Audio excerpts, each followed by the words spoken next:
What's going on? I am Nando. And I'm DJ. And I'm Diggins.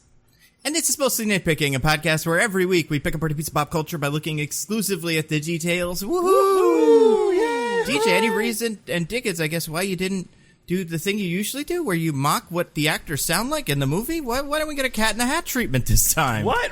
Any particular reason? No. Oh, you're right. No, sorry. No, let's run it back. Come on. Yeah? Yeah, do it. I was expecting, Come on. What's going on? I am Nando. Yeah. And I am Diggins. Yeah. Because originally when I thought about it, I was like, oh, they're not going to do. But then I was like, but there are so many weird fucking French accents in this movie. Oh, it's a real treat. Not to spoil it, because I was truly surprised by that. Oh, loved that. But this week we're going to be... treat. Yeah. This week we're going to be talking Prey, movie that came out on on Hulu this week, unless it didn't, because some people just don't know it exists. Like, it did, but as far as a lot of people are concerned, it's very well maybe the first you're hearing of it. So we will be talking about it. It's weird. It feels like one of those Fox movies that Disney had to release and, like, buried, but it's not. Yes. This is, like, one of the first movies they made owning Fox. Yeah, I mean, I don't know, like... I can't imagine test screenings were negative to some extent. I only wonder, I don't know. I have, like, theories about why this movie isn't being sold to people as hard as I kind of expected it would be. Or at least, especially having seen it, you expect it would be, like, you know, having understood if it's good or not. Like, it's just like, yeah, it's weird. Speaking of movies that are good or not, did you guys hear the news about a certain movie got... a release date today, like they said when it's going to be released. The Flash Flash know what I'm movie talking about? finally coming out. Nope. On the right track though. You're close. No, this is movie's coming out December 20th of 2024. Yeah, Sonic the Hedgehog 3. Yeah. Sonic 3 Hedgehog. I don't know. Do they really think that Sonic 3 can compete with Avatar 3? That's the funniest part of it for me is like I think it can. Like I think there's a shot for this movie to be like a thing people recognize. We just don't know about Avatar. I don't know. Well, I guess would that be Avatar 4 by that point? Because Avatar 2's this year. Is Avatar 3 next year? Probably. That sounds like what they do to us. Mm-hmm. Like we're getting so much Avatar before James Cameron fucking dies. If I've learned anything from following video games and movie franchises the past few years, it's that annual releases are always a good idea. Yep, that's a good point. It's it's going to be a weird year if there's... Who do you think... Okay, how about this? Based on the movies, the previous movies in each franchise, which one do you think will be better? Sonic 3 or Avatar 4 or whatever? I'd bet Sonic 3. I mean, I feel like I need to see at least Avatar 2 before I can answer that, because the first Avatar was so long ago. Yeah. I don't know. Yeah, I could see... The thing with these Sonic movies is they do feel like they're trending in the right direction. So if the third one is the full promise of, like, all the parts of 2 that are good, I think this could be, like, a big winner. But I don't know what to expect from it. I don't know. I hear they're actually cutting back on Sonic, Tails, and Knuckles' roles, and we're going to focus a lot more on James Marsden and his wife. They're going to be like 70% of the movie. Yeah, I do want to find out what happened in that wedding, like that marriage, the FBI secret, not FBI, what was he, gun agent, and G-U-N. And James Marsden's sister-in-law. Are they still in love? Is that still going on? Yeah, does that guy still kind of hate James Marsden? What's the story? That's going to be the main plot of the movie, from what I heard. I mean, if that's the case, I love it. I loved it. I loved it in that movie. I thought it was great. so bad. I thought it was pretty cool.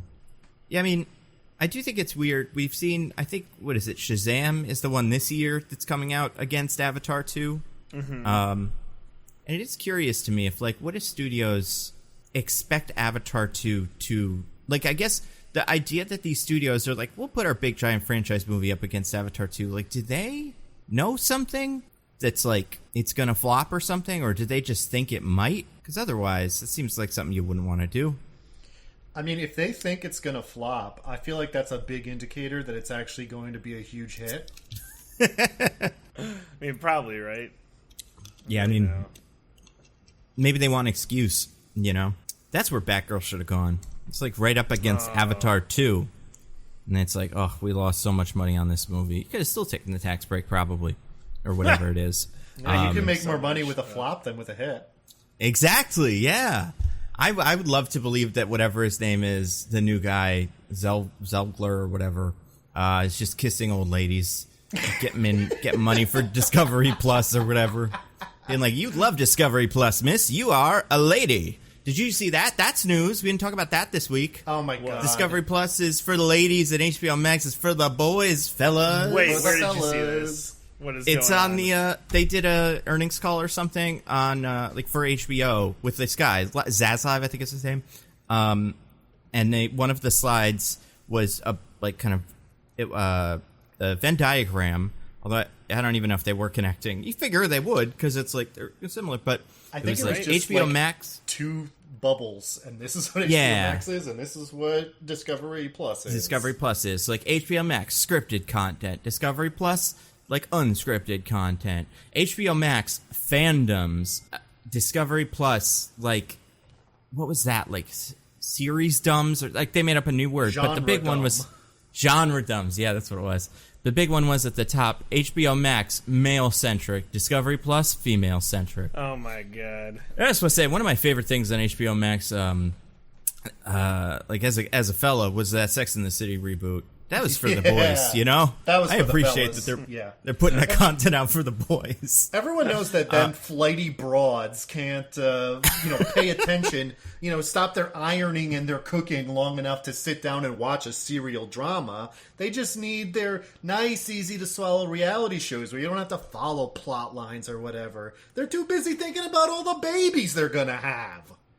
Yeah, and us real men, we need time to watch Pretty Little Liars, Original Sin, Hacks, Harley Quinn, all that male-focused content, you know? They're putting it right to us, and I appreciate that about it. These guys are morons. They're so dumb. It's insane. Like, here's my question, because when this came out, I had like a bazillion questions, but it's like, do you think this was a marketing person who's just super out of touch and thought this was a good idea, or do you think Zaslav or whoever was like, this is what we're going to say, by the way. This is what I think it is. And they were like, probably should put that on the slide. And he was like, no, we're putting it on the slide. Which one? This is an earnings call. We got to let them know we're serious. Yeah. Like, I mean, it's pretty wild. I'm pretty sure the key to being an executive in any company, not just in this industry, although this industry is quite prone to it, is to say anything at all with confidence. And the content of your words barely even matters. Yeah, it helps if you're tall. That's a big one. Let's see how tall this guy is. Zaslav. David Zaslav. That's because people naturally trust tall people. Short people are, devious and cruel even. Who knows what they're getting up to down there in their wretched little hives close to the earth. Well, Diggins, we are trustworthy, so let's be very clear. Yeah, I'm looking it up now. There isn't a ton of information on his height, which makes sense because he's not like a, movie star. Check Wikifeed. Well, I mean, so this is biographyline.com. Don't know how legit they are. It says he stands a height of 5 feet 4 inches. No. That's not what it's supposed to be. What did I tell you about the trustworthiness of the shorts? Oh, no. I mean, we're devious to make up for, our lack of height. Plus, at our level down on the floor, we're able to, steal and do crimes and stuff secretly. Makes it easier for us. So, yeah, what kind of male-centric content you guys expecting to see at HBO Max in the future? F-Boy Island? Oh, yeah. Maybe we will get F-Girl Island. Yeah. The Rehearsal, but with gym rats. That's some good male-centered content. What else? The Joker. Joker too, show. Yeah. Maybe just Joker one, though. They're going to replace the Harley Quinn show with a Joker from Joker show. Yeah. That's just basically 10 episodes per season of Joaquin Phoenix going like, I'm crazy because society is also crazy. I think they could even put in one of the Impractical Jokers. That feels like some male-focused content, right? Right there. Hell yeah. throw one of those guys in. You know who else? Actually, Real Time with Bill Maher. That's some male-focused content That's if I've true. ever seen it. I hear they're in the works to revive The Man Show. Oh, God. Oh, we love the Man Show. Who would we get to host the Man Show today? Oh, Jimmy Kimmel again, right? I don't know. He feels like he wouldn't do it. I would. That other guy would do it though. What, Oh, Adam yeah, Carolla. Adam Adam Carolla. Carolla would do it. Yeah. Well, it was Kimmel, Carolla, and then it was Joe Rogan and Doug Stanhope for a while. Honestly, What about Jim Norton? Jim Norton would probably do it. I feel like they would find one of those YouTube pickup artists. yeah, Jordan Peterson could do it. Jordan He has a lot Peterson, of care. yes. He cares about the males. He can tell all the men about how if they don't clean their room, then the dragon of the Western civilization will die. I feel like you know what? Now that we're saying it, I think there is room for a man show, like a kind of like rebooted man show where it just looks at like actual masculinity with like someone like Bill Burr or something like that. I don't know. Now I kind of want him to do this. not the way the old man show was, but like a man show that just men tune into, and it's like, hey, yeah, maybe don't, maybe ask for consent or something like that. You know, like I don't know. That's not a great Bill Burr impression, but you know. And what then I you mean. got these dumb broads. No. We would never say that. He's cool now, except for sometimes when he's not. Except for his latest special, where he definitely said that at one point. I didn't watch it. You guys, speaking of things I watched, we got to talk about. Speaking of specials, let's talk about a special movie. You guys, Oh. they put out a movie the other day secretly. It's part of some sort of prank, I guess. I don't know. For some reason, they didn't tell everybody, but Did you it's hear a movie called. what they were originally going to do with releasing this, which would have buried it even more? Were they gonna not say it's a Predator movie? Yeah. Oh, that would have been so What? great. I love it when they do that. What were they going to They bill it can't as? help themselves, though. Even with this fucking one, they still. It was going to be Well, called that- Skulls. Yeah. That's so cool. Oh, they should have done that. I'm waiting for the day when I get surprised by a secret Predator movie.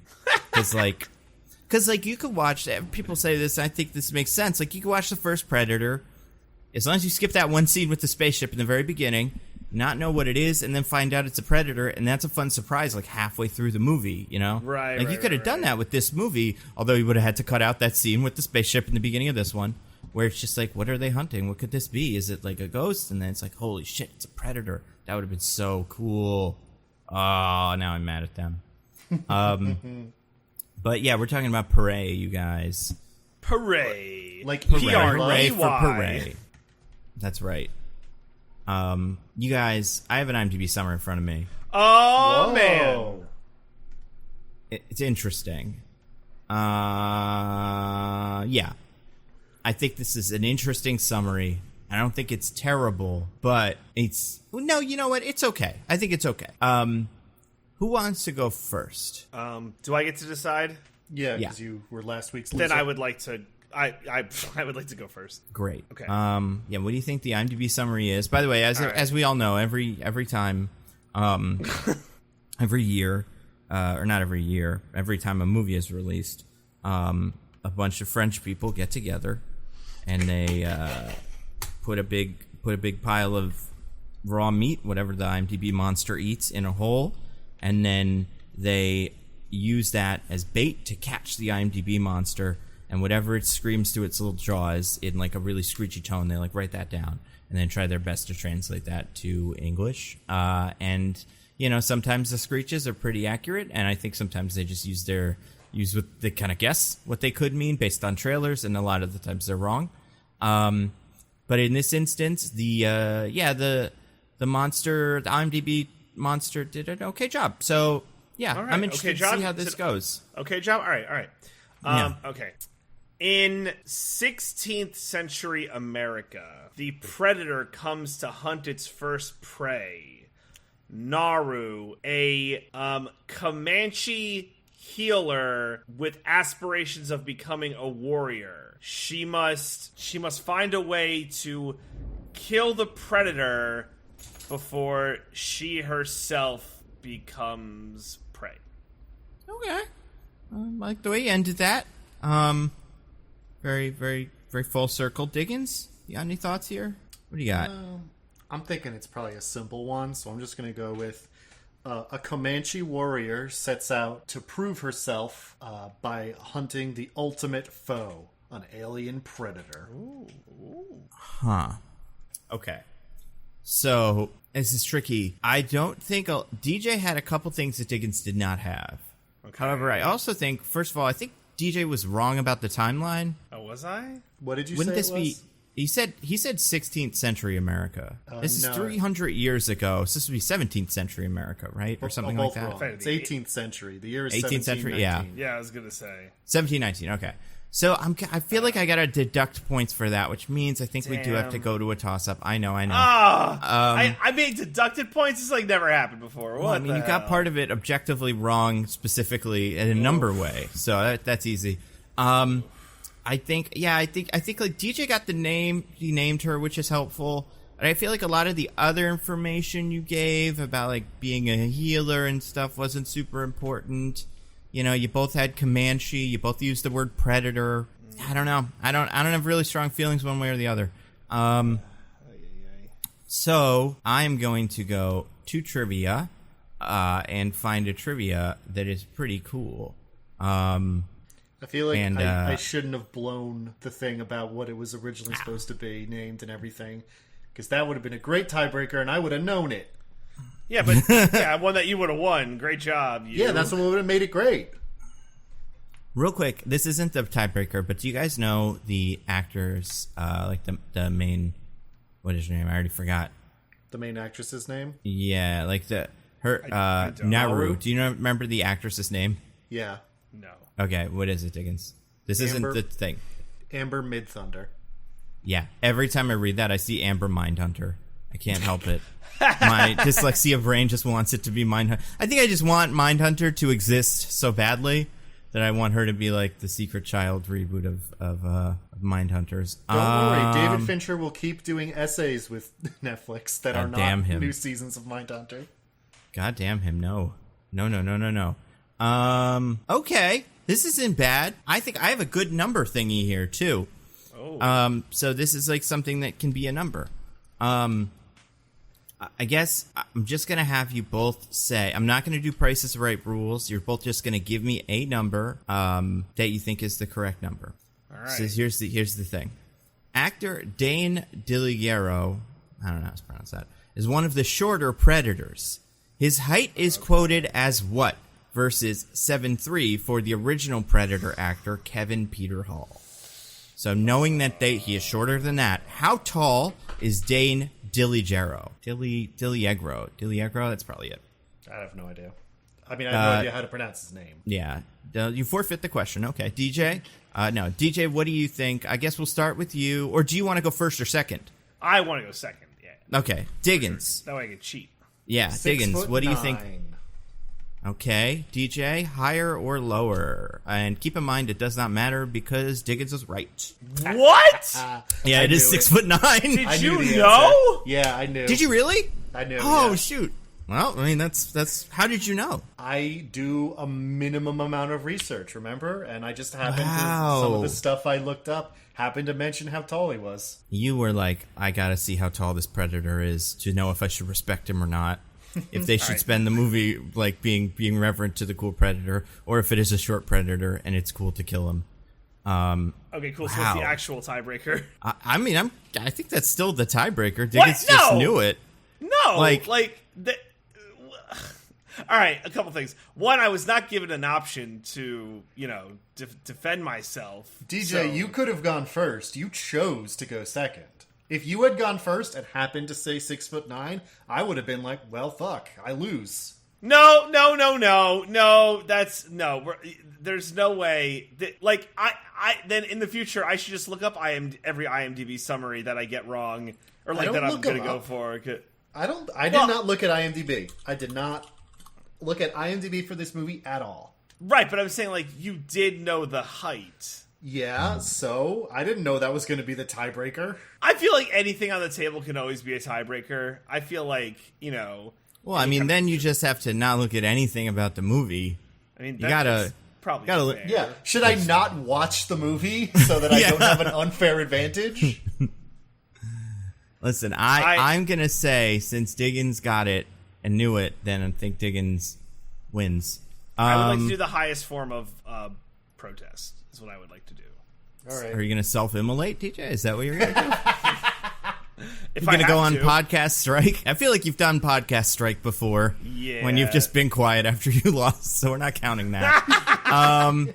That's a good idea, I was trying to think of another tiebreaker. My other tiebreaker would have been like some sort of thing where you both went and named the Predator movies in order. Like every Predator movie that's been made. I would have gotten that too. Do you know the answers, DJ? No. All right, hold on. Let's do something fair, or I guess not, because no, it's already the system over. is rigged. I won. Is that it? It's over? Seriously, we're just doing this?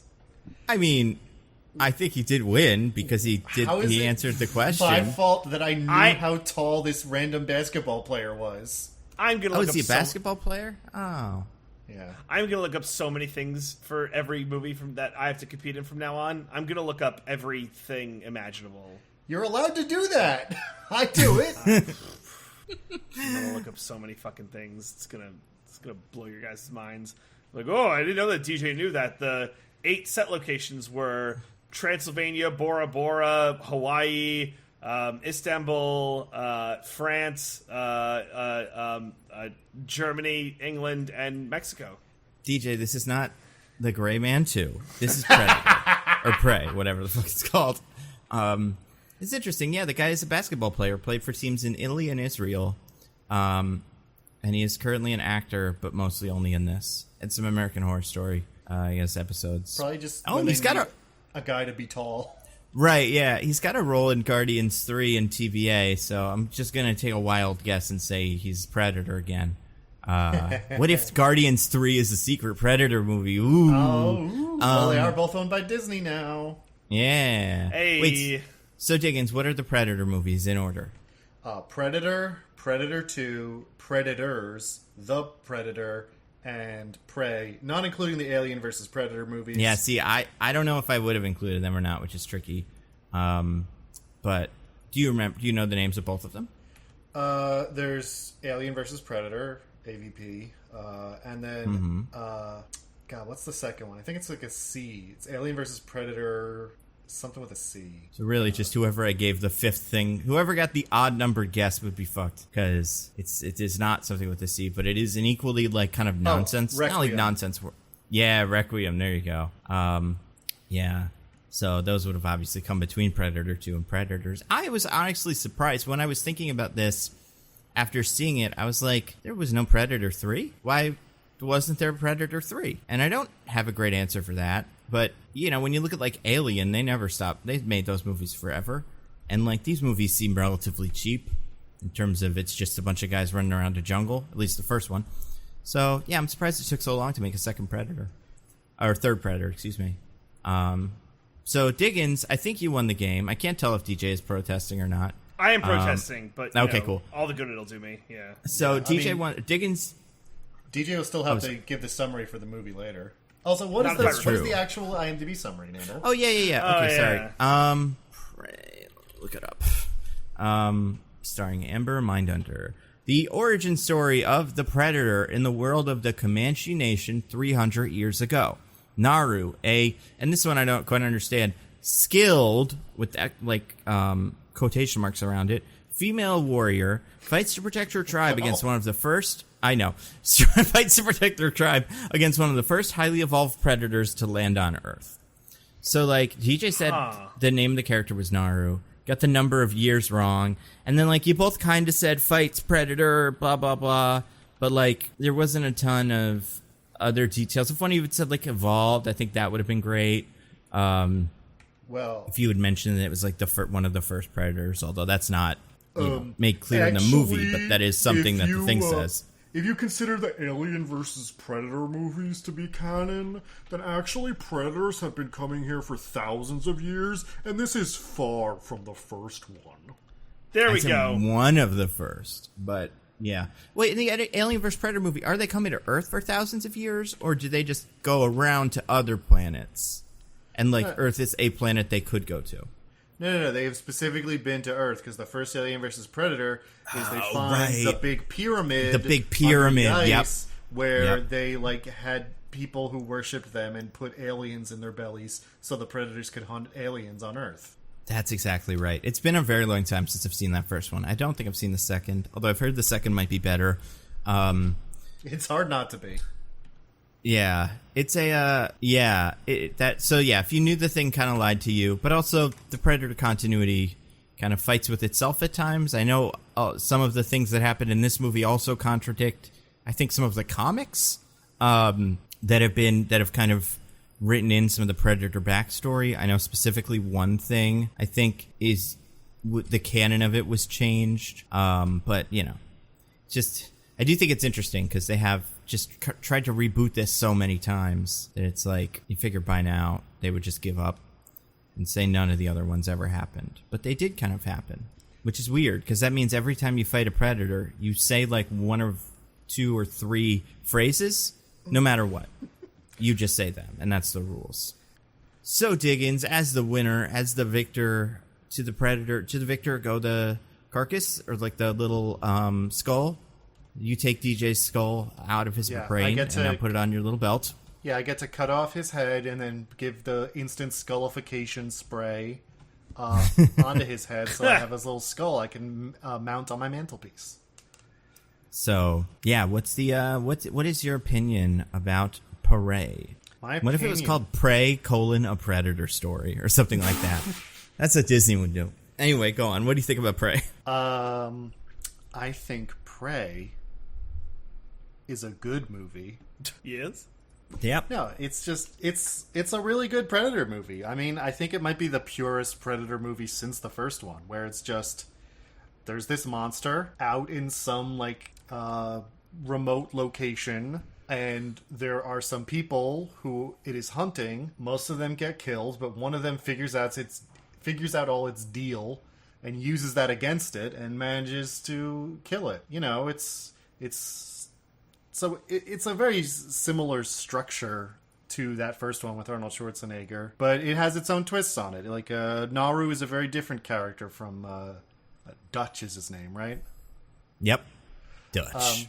Where they give her own arc about wanting to prove herself to her tribe, and her brother who gets made war chief, and I don't know. It's just like it's a very simple movie. In a lot of ways, but it's good. It's got a tight story. The action is all really well made. A bunch of French people eat it. So what more can you ask for? Yeah. They really do. Yeah. I forget. Do I go next? No, DJ I go next. Gets to go DJ goes next? Okay. The DJ, what are your thoughts on Prey? Goes last, always. Gotcha.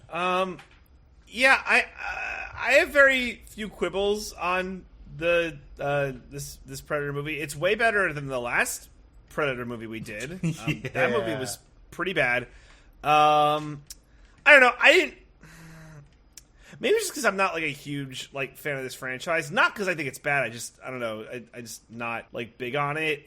I didn't get much out of it. Like it's good. I will say it is technically like pretty rough. Like there's like some very clear like audio like mic issues, like where some of the extras are just like getting picked up from like other people's like mics and stuff like that, where you're like, wow, that sound editing or sound pickup was really rough, and the CGI animals are also pretty rough.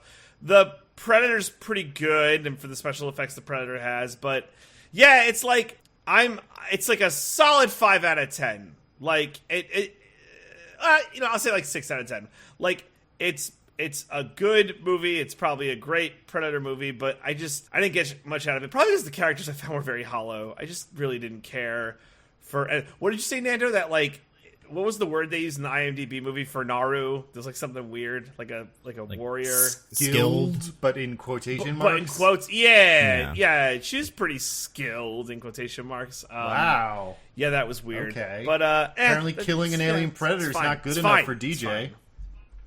It's fine. Just a very specific skill. I hope it doesn't. I don't know if it's going to translate that well to non-predator things, but it's pretty good for killing predators. Also, I feel like you said you have the same opinion as me, and I gave it a positive review, and then you gave it a mixed one. So I'm getting a lot of mixed signals here, DJ. Wait, well, I didn't give it a negative one. I said mixed. What I didn't say negative. Oh, Yeah, that's fair. I mean, all right, I guess I do differ from Diggins then. Yeah, I mean, in true DJ fashion, I'm pretty much in the middle. I think I think it's good. Like, it's good. It's a good movie. It's well done, well made movie. Yeah, I don't have super strong opinions on it one way or the other, really. I had a good time. I think it was fun. Yeah, I don't know. It's kind of like, I don't know. Like, I liked it, and I think it was cool, but also, that was most of it. Like, that's Great. the whole thing. It's good. It's a solid movie. Yeah, I think part of the problem with the other movies is that they're all bad, pretty much. Like, Predators, I'd have to watch again, because I've heard people say it's okay, and probably fine. I haven't seen Predator 2 in maybe forever. I'm pretty sure I've seen it. It's one where it goes to, like, the planet, like, present-day Earth, right? Well, I mean, both of the first ones are present-day Earth at the time. Right. But this one goes to, like, the city, right, or something? Yeah, he goes to L.A. in, like, a heat wave. Yeah. So I definitely, I guess I have seen that one. So yeah, it's definitely the second best one of these. And I guess it's got, like, a certain charm to it that's interesting in a way that the first one was also kind of interesting. Like, I think the first one is so weird because it is just such an Arnold Schwarzenegger, like, charisma kind of vehicle too. And it's hard to, like, look at a Predator movie without that. I think Naru is an interesting character, like an interesting enough character. Yeah, I don't know, it was fine.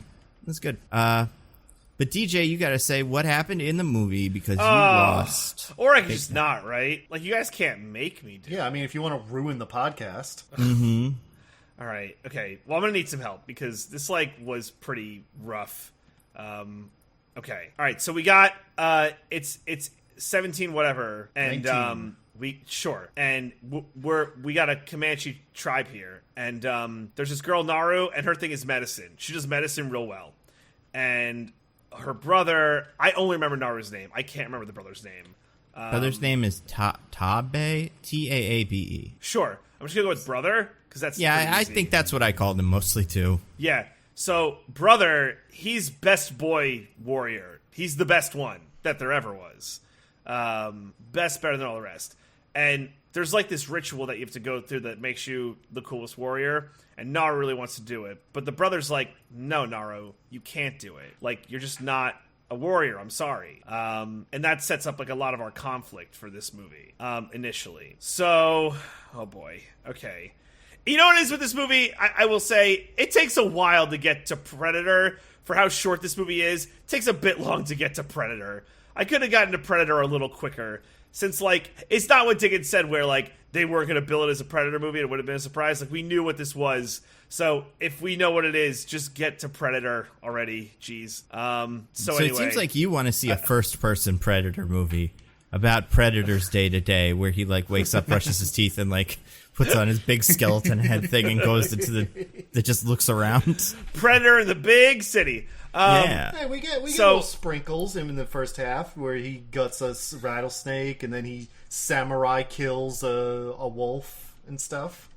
What was that? Why? Oh, we'll get there, I guess. Okay, so what, like, there's a, okay. I think the thing that happens next is there's, like, a hunt. We're going on a hunt, but not for Predator, for lion?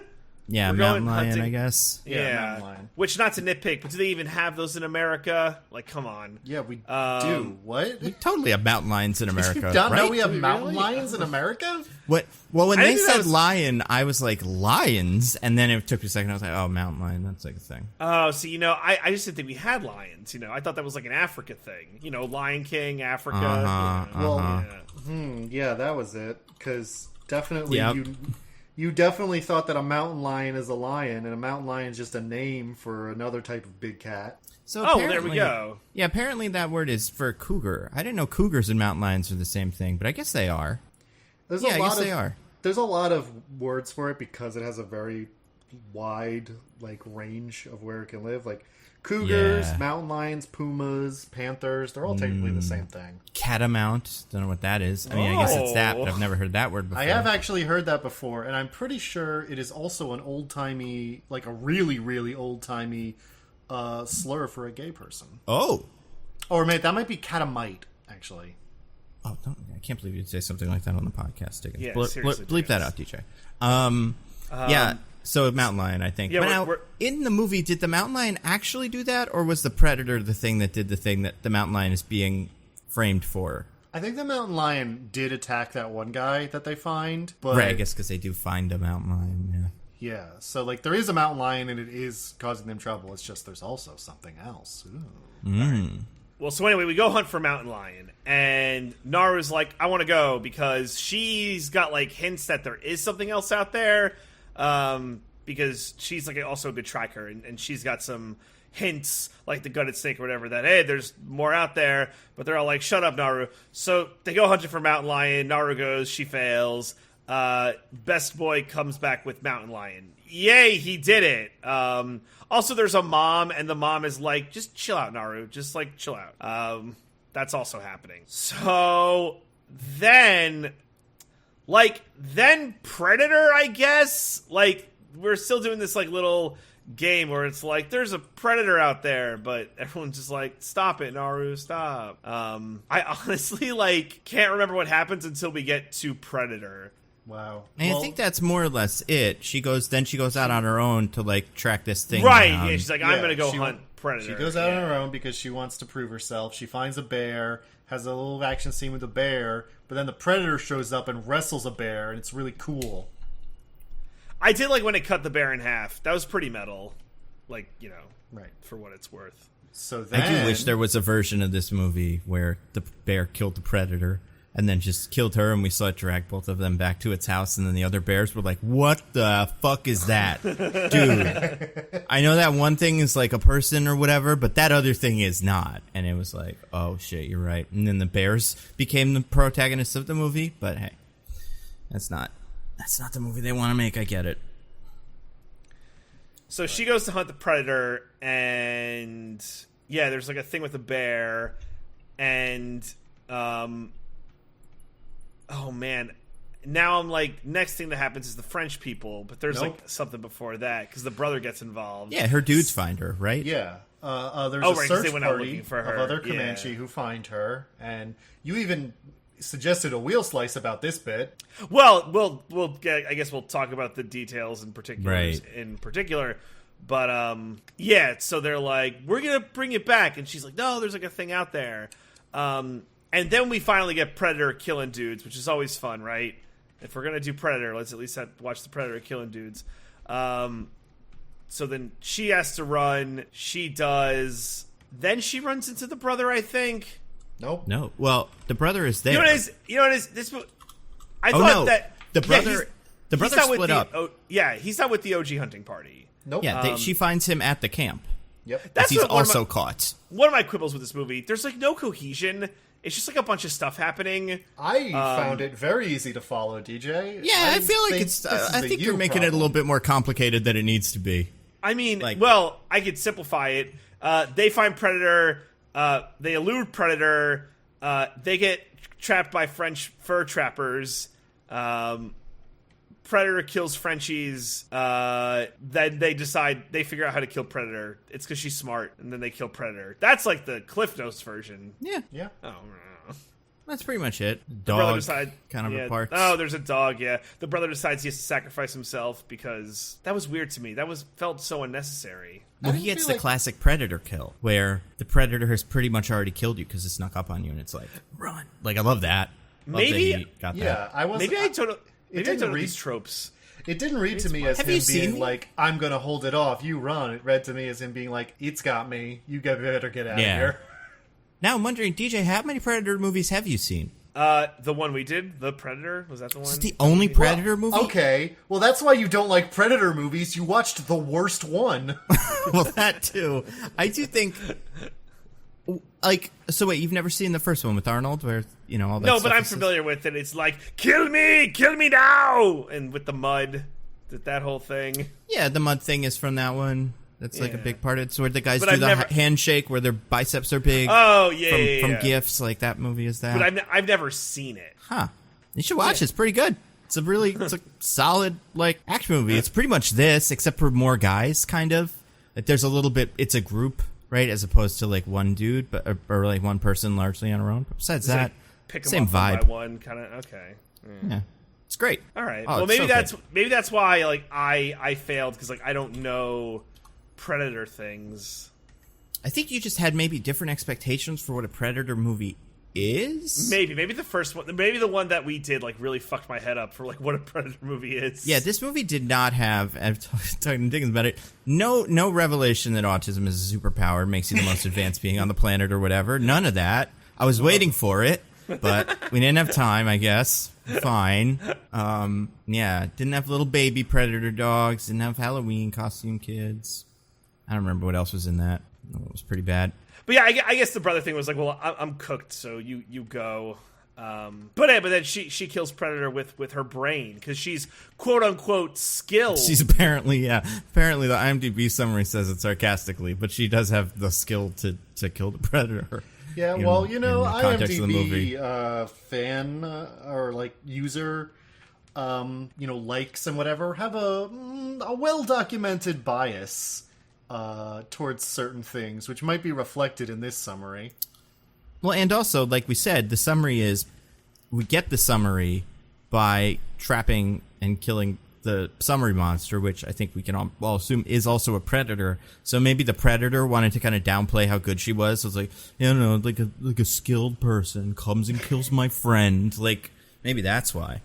I don't know. I mean, really, when you think about it, she got lucky. Yeah. No, if I were there. Yeah. I think that's what it was. If me and my boys were there on Predator Day, yeah. Yeah. Predator killing wouldn't have happened. Oh. So, you guys, now that we've talked about how TJ forgot what happened in the movie and stuff, and also this Predator revelation that I just still cannot believe. Here's a question, DJ, real quick. Yeah. Because you've never seen, obviously you've never seen a good Predator movie, because you have now, but you haven't seen any of the older ones that kind of explain the lore and stuff. Correct. What do you think the Predator's, deal is, from what you have seen and what you've heard? So I assume that the Predator is just, some kind of extraterrestrial being from another planet that just, goes to other planets, finds the strongest thing, and tries to kill it. Cat and mouse situation. Yeah. It seems pretty straightforward, yeah. Do you know what their usual kit is? I know they have the 3-dot gun that has, the exploder thing.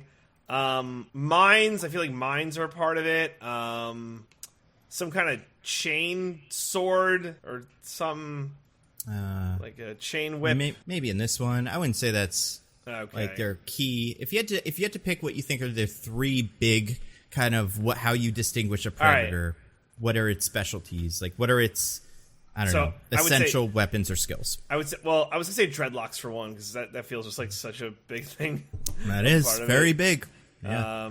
So I would say dreadlocks, the 3 eyeball gun, whatever, and I don't know, grenades? I don't know. Is that part of it? It's big. I don't know, Diggins. What do you think the answer to that question is? I mean, I would say the 3-dot gun, which is usually a plasma cannon and not spears. Yeah. He's got the hand claws. Yes, that's the big one. That kind of wrist spike that thingy. Makes sense. Yeah. And he's got the heat-based vision. Yeah, I would say heat vision and invisibility are the invisibility. two other essential Invisibility, Predator things. yeah, also a big thing. But yeah, although all the rest of it I think is kind of changed movie to movie based on what the Predator is doing. But yeah, so you have the gist of it. And I do think even if you have never seen a Predator, if you've never seen the original Predator is still a thing in pop culture that I feel like without having seen the movies, you could still kind of figure what his deal is and what their whole deal is. I don't know what that alien race is called. I'm sure they have a name. The Yautja. Ah, right. And DJ, have you ever seen an alien movie? I'm just curious now. Prometheus is an alien movie, right? Yes. Yeah. So I've seen, but never have not the originals. No, I never saw the original Alien, but I saw Prometheus and those deals. We did one of those. Yeah. They're never big into the old Alien or Predator movies now. I mean, Predator 1 is great. I think you'd love it. Okay. As a cheesy 80s action movie, it's so fun, and also it's just pretty cool. And it's a good, I feel like there's a couple movies like this. It's Commando, True Lies, Terminator kind of, although he's a robot, so it's not quite the same. But like, it's a good showcase of like what Arnold was really good at and why we as a society fell in love with him. And then the Alien movies are just, the first and second one are great, like great spot, like space horror thing. So if you're not looking for horror, it's probably not, going to be your jam. That's probably why I never gravitated towards them, because I never liked like movies about aliens in general or horror stuff. So DJ hates foreign things that are foreign, things that are not from here. DJ hates those. yeah, duh. That's right. As should everyone. Also, I would say that the first Alien is one of the best horror movies, but the second Alien is much more of an action movie than a horror movie. Yeah, that's a good point. But yeah, the first one is like, so, and the first one's another one where like, if you haven't seen it, you've still kind of seen it because it's been parodied to death, and the alien rules kind of, there's so many things about that you've seen, but that is interesting. Well, let's talk about wheel stuff. Yeah, we love wheel stuff, right? I got 10 wheel things. And then spin the wheel. Tick, tick, tick, tick, tick. Landed on first one of yours, Diggins, I think. And it's just Predator? Question mark? What do you think, Diggins? Can a lady kill a predator? Well, Nando, I don't know if you heard this, but the woke mobs are ruining our culture. Oh my god. Oh no. They're taking our best action movies, and not only are the protagonists not white, they're not even men. Oh my god. I know, it's disgusting. Yeah, I mean, that is something that's different about this movie. Yeah. So, this is just something I saw floating around the internet, which is many people, not many people, but the typical suspects. Your usual suspects. Yeah, were very upset that this movie was going to star a lady, and confidently predicted that it would bomb and everyone would hate it, which was completely wrong. This movie's reviewing quite well, actually. Is it really? Oh, yeah. So, this must be like a misconception that I have. I assumed because it was a straight-to-Hulu release, it's like, oh, it's bad. Because then why not release it in a theater? Great question. I don't know the answer to that. I'll never understand how some of these are like released in theaters and some are not, because I would kind of have liked to see this in a theater. I do think maybe some of the effects were a little kind of dodgy, but a lot of the other stuff looked pretty cool. So this probably would have been a good theater movie. I wish I could have seen it in a theater, but I like theaters. Yeah, that's true. Yeah, and I will say, it is part of the movie itself, the whole, like, people underestimate her or don't think that she can be a hunter, which they never outright say it's because she's a woman. Like, they're not super heavy-handed about it in a way that's annoying. It's just like the subtext of all of it. Right. So I think it's a simple theme, but I think it actually works quite well for the movie. And I think, like, I don't know. The movie, I feel like this movie does a lot of, like, work, not even just with the, like, I don't know. It does feel like this movie is kind of not like trying to justify the why can she kill a predator and no one else can, or like, because at the end of the movie you're like, she's gonna kill the predator, it's gonna be her. So the movie does a lot of like, oh, here she is using this weapon that no one else is using, and here she is learning about this thing that no one else really knows. So I do think, like, I don't know. I mean, I think it's a stupid criticism anyway if someone was like, she shouldn't be able to kill it because she doesn't have this training and she's not as strong and tough as them. But I even think within the logic of the movie, I feel like it would be hard to make that case. Especially because, like, the problems with predators is not that you're not strong and tough enough to kill it. It's that you can't get the better of it in a tracking, hunting situation, which is all she does. So, right. Yeah. There's also this, like... I'm sorry, go ahead, Nando. I was just going to say, I do remember the axe thing when they were kind of setting that up. It's like, she's doing this thing with the axe. Like, I don't think that's going to kill a predator. And it didn't, but it's just used to kill dudes. I didn't think there'd be any dudes, so that was a nice surprise. You weren't expecting the French. I never, not in a Predator movie. That's the thing that people should be angry about. Yeah, right. Frenchness here. Just get your French out of my gosh darn Predator movies. Austrians only. So I have a question. Yeah? So she seems to posit that the reason she's able to beat the Predator is because, like, she's an underdog and, like, the Predator wouldn't expect her. Like, the Predator lets her go, like, 8 different times. Is that, like, something a Predator would do? Because that is one of my problems with this movie. It's like, there were too many times where, almost like in The Gray Man, where it's like, well, you shouldn't have been allowed to live because, it doesn't make sense. You know what I mean? predators are like sport hunters. They don't just like kill people because they're like, well, Okay. gotta kill all these people. They kill things if they are like a worthy challenge or to prove themselves. So Okay. it is in character for a predator to see someone that he thinks, well, she's not really a threat. Like it would bring me no honor to kill this person. Then they I see. probably wouldn't. Okay. Yeah, I feel like she says that when they're tied up to the thing. She's like, it doesn't kill us, it's gonna kill them. Like, because that's just not how it operates. Well, like, So- I understand that it wouldn't kill them, like, tied to a post. Like, that would literally be too easy. But there are parts where it's like, well, she is running from it, but, like, you know, it is like, how does it know? Like, if you're running from the predator, then the predator should be able to kill you, right? So, yes and no. Like, I do feel like it's also set up as a rule that the predator won't kill something until it sees that thing will kill another thing. Okay. Like, the predator seems to wait until it can find a hunter by watching it do something violent to something else and go, all right, well, I can kill that now. So I do think, like, her just running away from the predator, it's not going to care. Okay. But, yeah, I don't know. Yeah, I think it's the thing where it's like, if she's there, like, doing stuff to it, he's like, well, I'm going to kill her because she's trying to do stuff to me. But if she, like, runs away or it's not, like, convenient, then he's like, what, am I going to hunt her? That's, like, that's not worth my time. Right. Yeah. Right.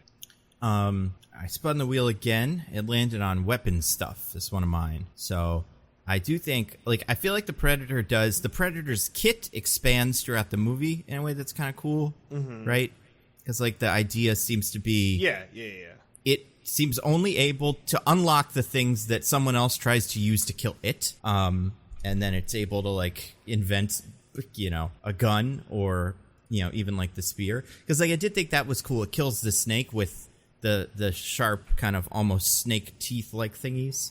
And I'm like, oh, it just invented those. I do think some of the weapons are a little bit more, like, insane than others. Like, I do think like sometimes the predator will be like, they have a sword, now I have a sword, and sometimes it'll be like, they have a landmine, now I have a nuclear weapon that can blow them up. It explodes just like a landmine would, and it's like, I don't know, predator seems kind of unfair.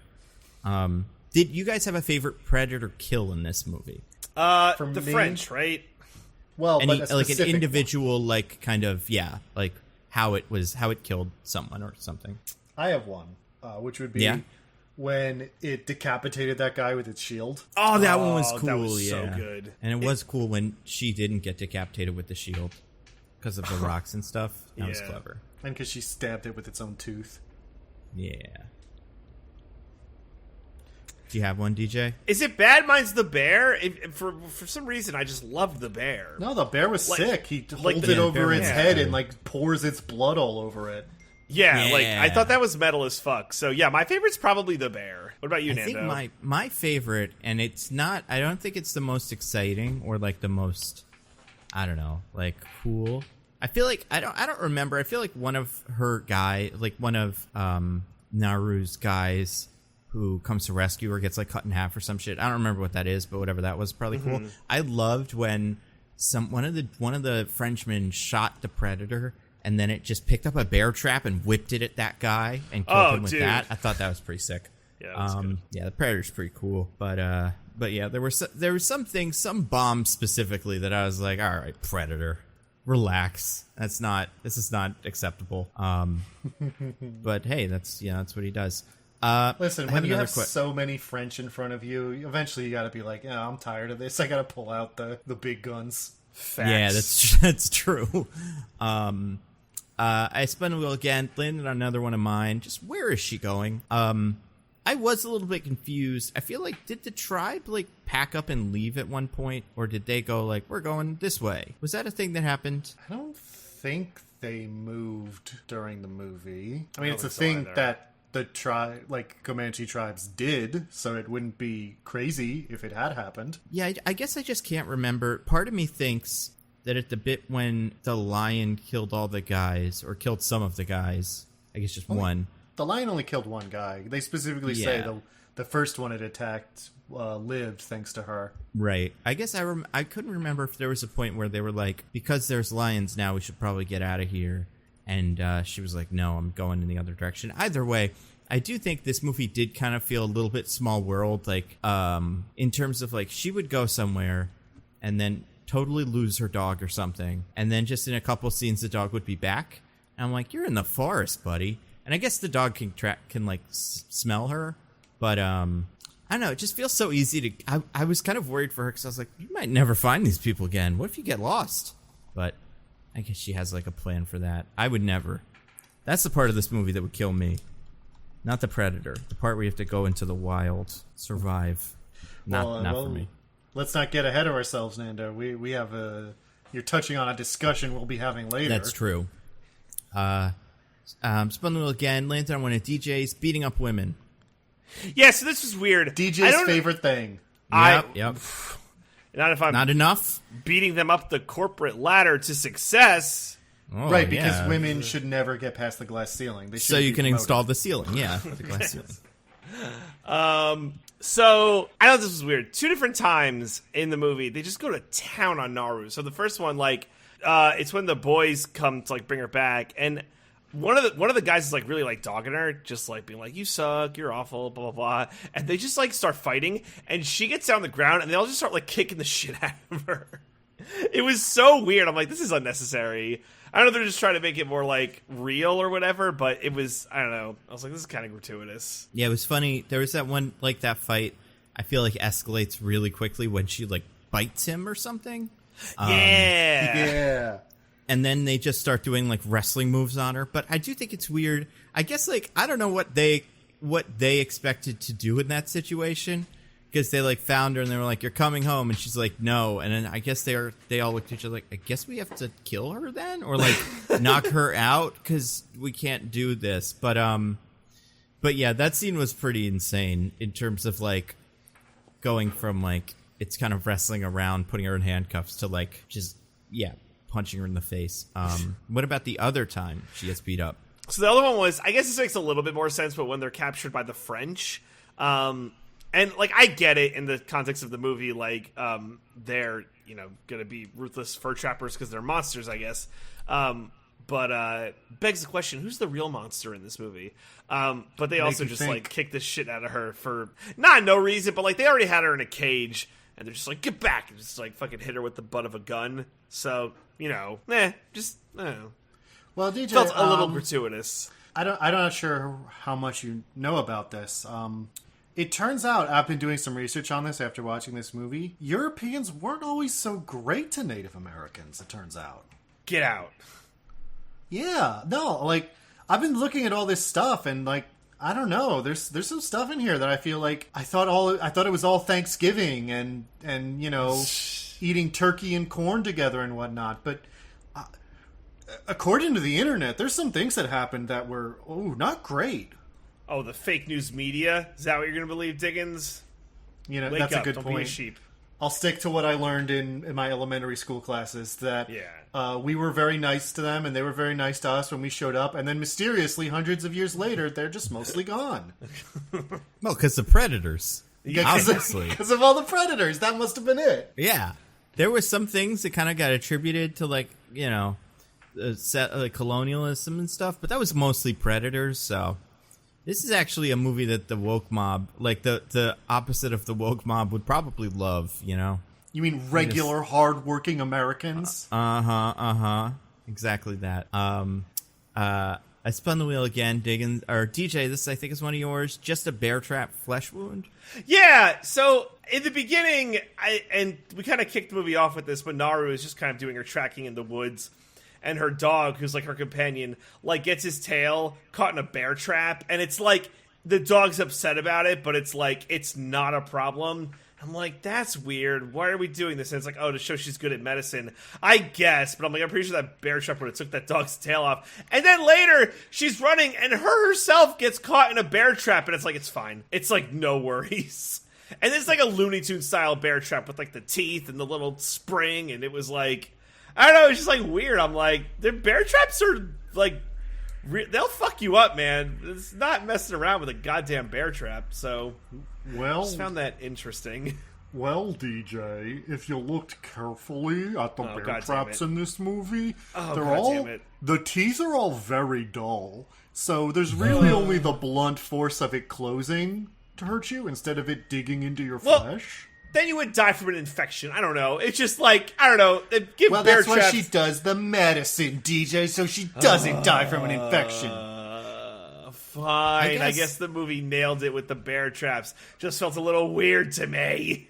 I will give you this, DJ. I do think we're in this weird era of filmmaking now. Like the John Wick movies definitely do this, and like a lot of other movies. Because John Wick ushered in this like kind of cool, super like gritty fight choreography and like the focus on that in movies and action movies and stuff like that, where it does kind of, it's supposed to feel more real than like, you know, the Jean-Claude Van Damme movies or like the original one of these. And I appreciate that, and I think this movie is in that vein, except for how much damage a person could take before they just fucking fall over and die. And like, I think this is true of John Wick as well. Like, there's only so many times you could get hit by a car in one of those movies before you just fall over. Like, and I feel like there's probably a lot of things that happen to her. Like, especially the fucking anytime in a movie someone gets hit with the butt of a gun in the head and then wakes up somewhere else, I'm like, that's not, your brain is bad now. Like, you're not going to be able to just get back to 100%, but she does. And Nando, if we as a society decide to stop the polite fiction that there's a way to harmlessly knock somebody out, then pretty much all of our fiction goes down the toilet. that's a good point. Yeah. I guess this is more of a problem for me in John Wick now, where he's blocking bullets by just kind of having a suit that can do it. And I was gonna say they did cut out the scene where Naru goes to the Comanche tailor who makes bulletproof buckskins and like tells her about all the cool stuff they did. Hands him like one fancy coin or something, and they go, "Oh yes, one coin, the unit of money for us, no more, no less." Yep, one gets exactly. you everything. Yeah. Speaking of, I don't even know. Speaking of people that get wounded, I spun the wheel again, lands on one of yours, Diggins. This is an exclamation, so I feel like you should probably just say it. Oh, sure.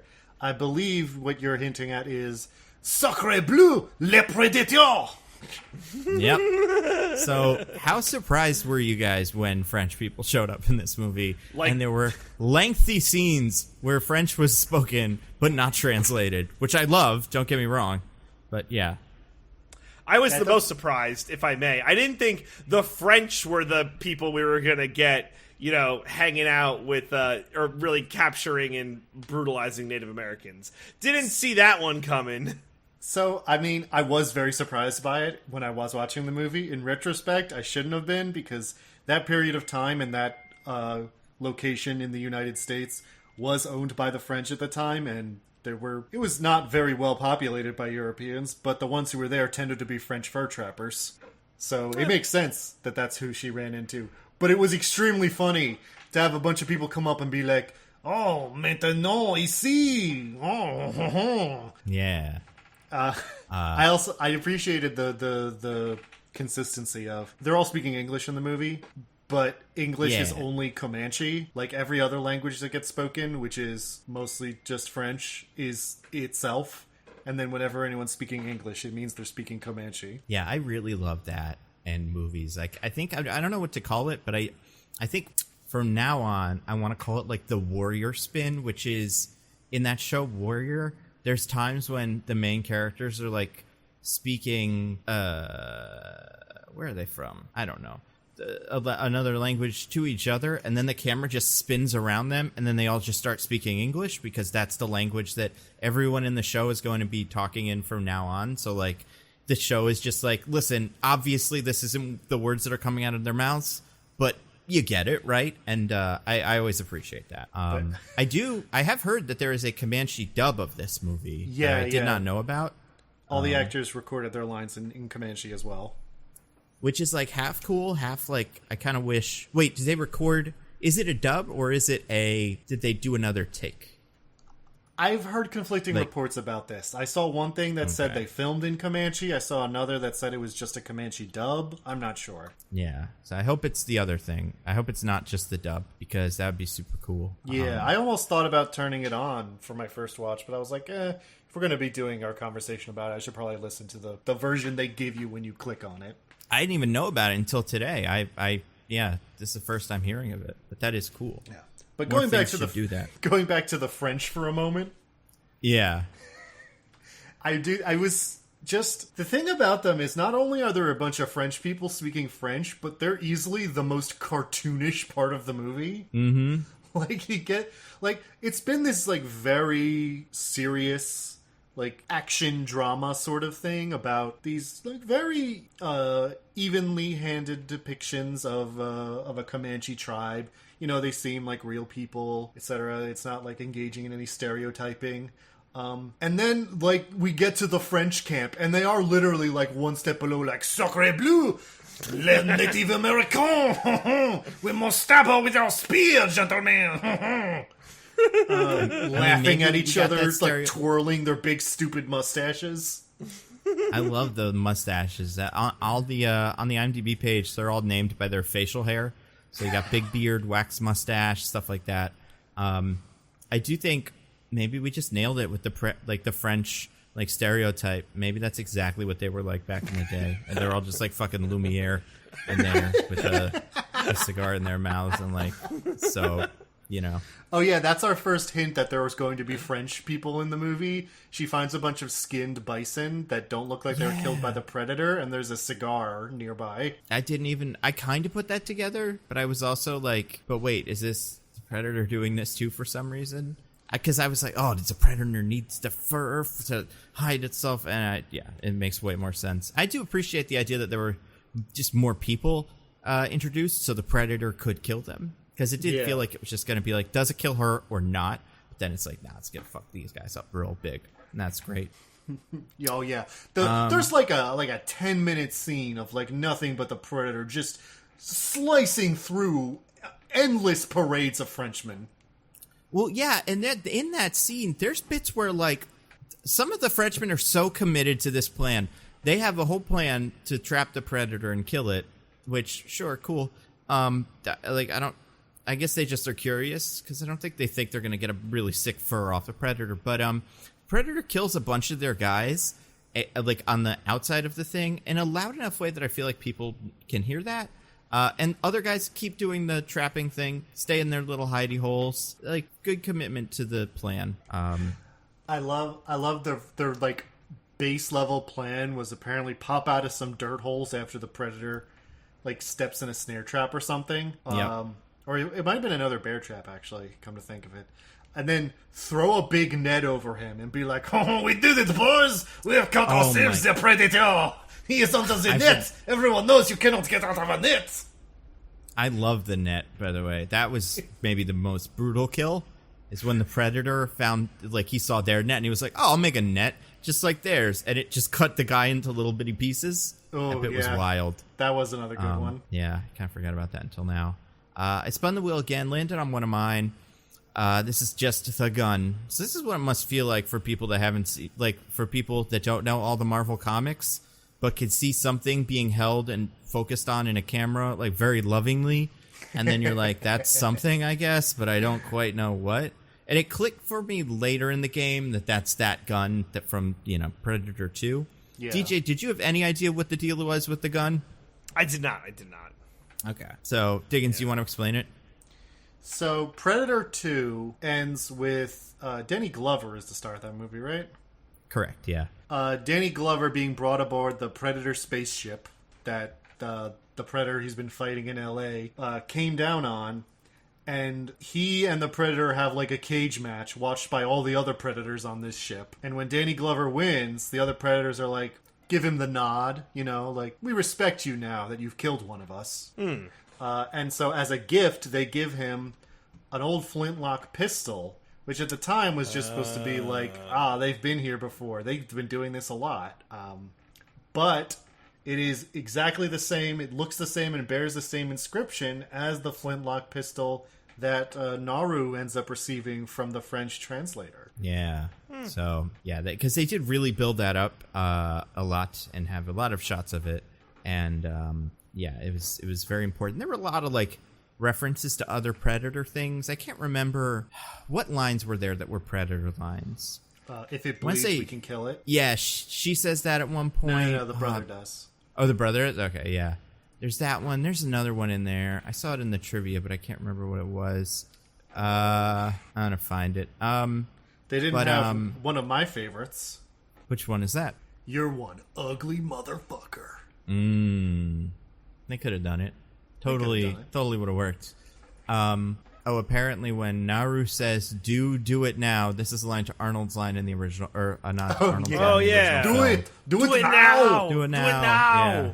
I think there were a couple more of those. I cannot remember what they were, but lines where I'm like, that's from one of the other. Even like if you don't remember it super well, you're like, that's a little bit cheesier kind of than the rest of the dialogue in this has been.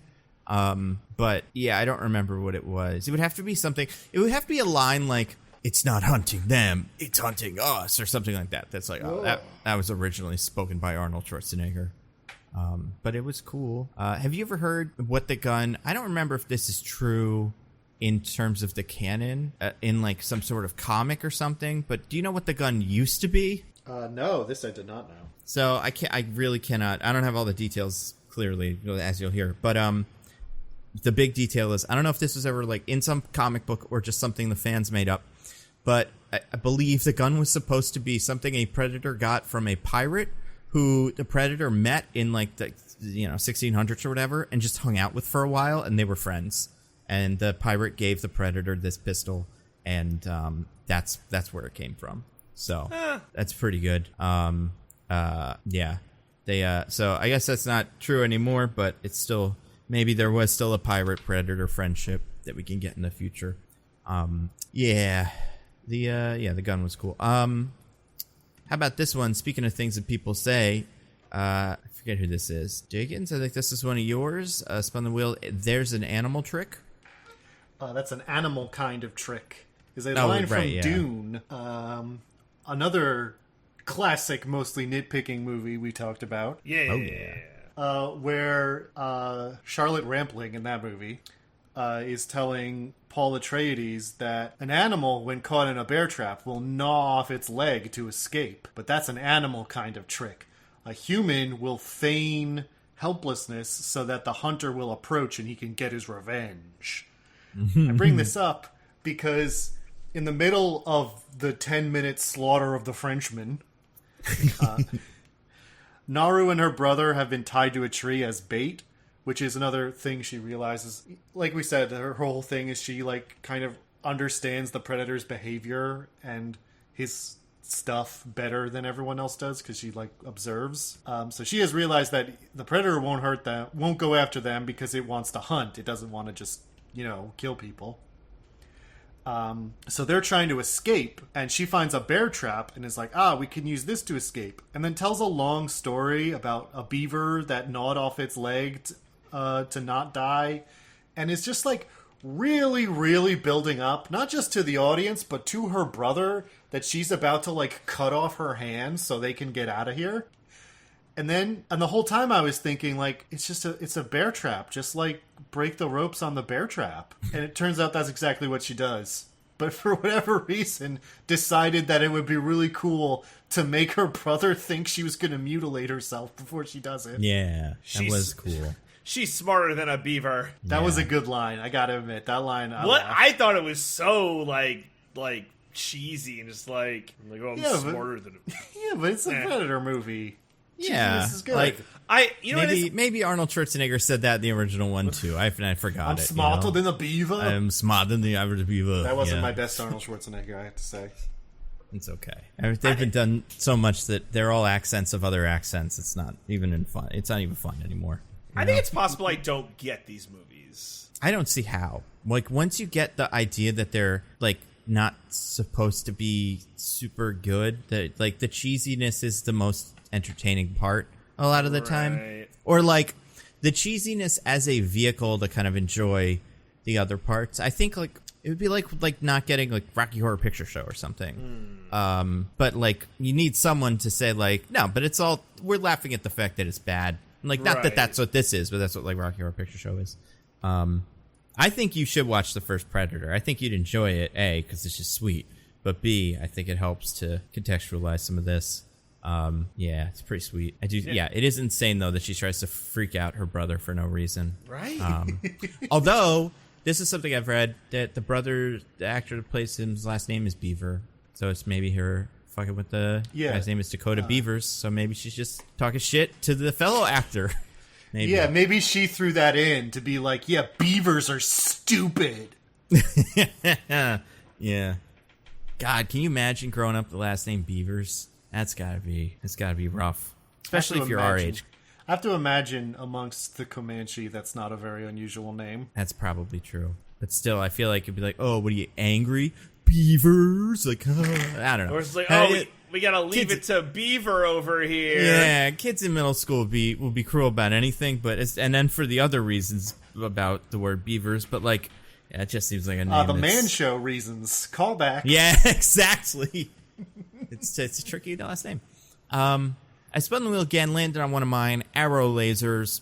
So the idea that she uses to kill the Predator at the end of the thing is that the Predator has a gun that shoots little arrow bolt kind of things. And the Predator kind of would figure, and we would figure too, they'll shoot him in a straight line at whatever it points him at. But if the mask is pointing its three little dots at something, they will fly around like a paper airplane and find their way to whatever the dots are pointing at. It's kind of like Yondu's little thing in Guardians. Little bit, yeah. And I guess my only question in the finale, because I think it was like clever what she does. Did the Predator forget that could happen? I mean, because she steals his helmet, and he's still pretty surprised by the idea that the gun doesn't go. My guess would be that he knows that it follows the laser, but he didn't know where it was, so he didn't know he was in danger. And also, he figured, yeah, but it shoots with a lot of force, so it'll probably hit her before it starts turning. Right. And I do think that's part of the Predators thing that I always was like, they're fucking not really doing it. Like, I've heard some people describe the Predators as like rich dentists that go to Africa to kill a lion that's already mostly dead. Like, where it's like, okay, you're the greatest predator ever. A, you're 7-8 feet tall. B, you've got all kinds of future, like, swords and stuff. And then C, you have a gun that can target anything with a laser. Like, you're not really doing anything, buddy. But yet we still get the best of them frequently. So, well, sometimes, they do. Yeah. Whenever they've decided someone is worthy, like your Arnold Schwarzeneggers or your Danny Glovers or your Amber Midthunders, they're usually like, all right, I'm not going to use the gun for this one because this guy rules. Right. Yeah. Now, in the originals, was that how the plasmas worked? I cannot remember. Do they track to wherever the laser is, like little heat-seeking missiles? I mean, because they're a plasma thing and not, an arrow, it moves so quickly that it's really, there's no difference between those two things, basically. That makes sense. What'd you guys think of the thing that she used to disguise herself from the Predator? The flower. The flower? It's not a real thing, right? They made that up? I'm not sure. Let's see. Yeah, I'm not sure either. Feels like a thing that if it were real, it would be... I guess it could be a thing that could be real, but the fact that you could use it to make your blood so cold that you don't show up on heat vision seems like pretty unreal. But maybe it's a real thing. I don't know. Probably not that. Yeah. Couldn't she just have used mud again? Have they never done mud again after the first Predator movie? It's like, well, we can't do mud again. Pretty sure they do it in that movie Predators, the one from 2010 at one point. And that's why I remember part of the poster for this movie, I think, was her in the bog when she kind of falls into the bog and almost dies in that one bit. And it made me go, oh, she's going to use the bog to kill it by hiding in mud. And she still could have, but yeah, just weird, I guess, a little bit. Okay, the name they give for it is just like a local name that they made up, so it's hard to say for sure. But there is a type of flower with orange petals that can be used to slow down the flow of blood if someone, got hurt. Oh, okay. Interesting. It's pretty cool. Again, Can I predators do only see in heat vision? I'm not I don't remember. It's been a long time since I've seen the first one, where I feel like this is, because, we, the audience, are learning it for the first time, it gets elaborated on the most. Right. That seems to be the implication here, that they have heat-based vision, and it's not like a technology thing. So, like, if predators came to Earth to kill us all, and we just all covered ourselves in mud and stuff, or turned all the heat up so much that everything was hot or whatever, we could kill all the predators. I feel like, again, Nando's getting ahead.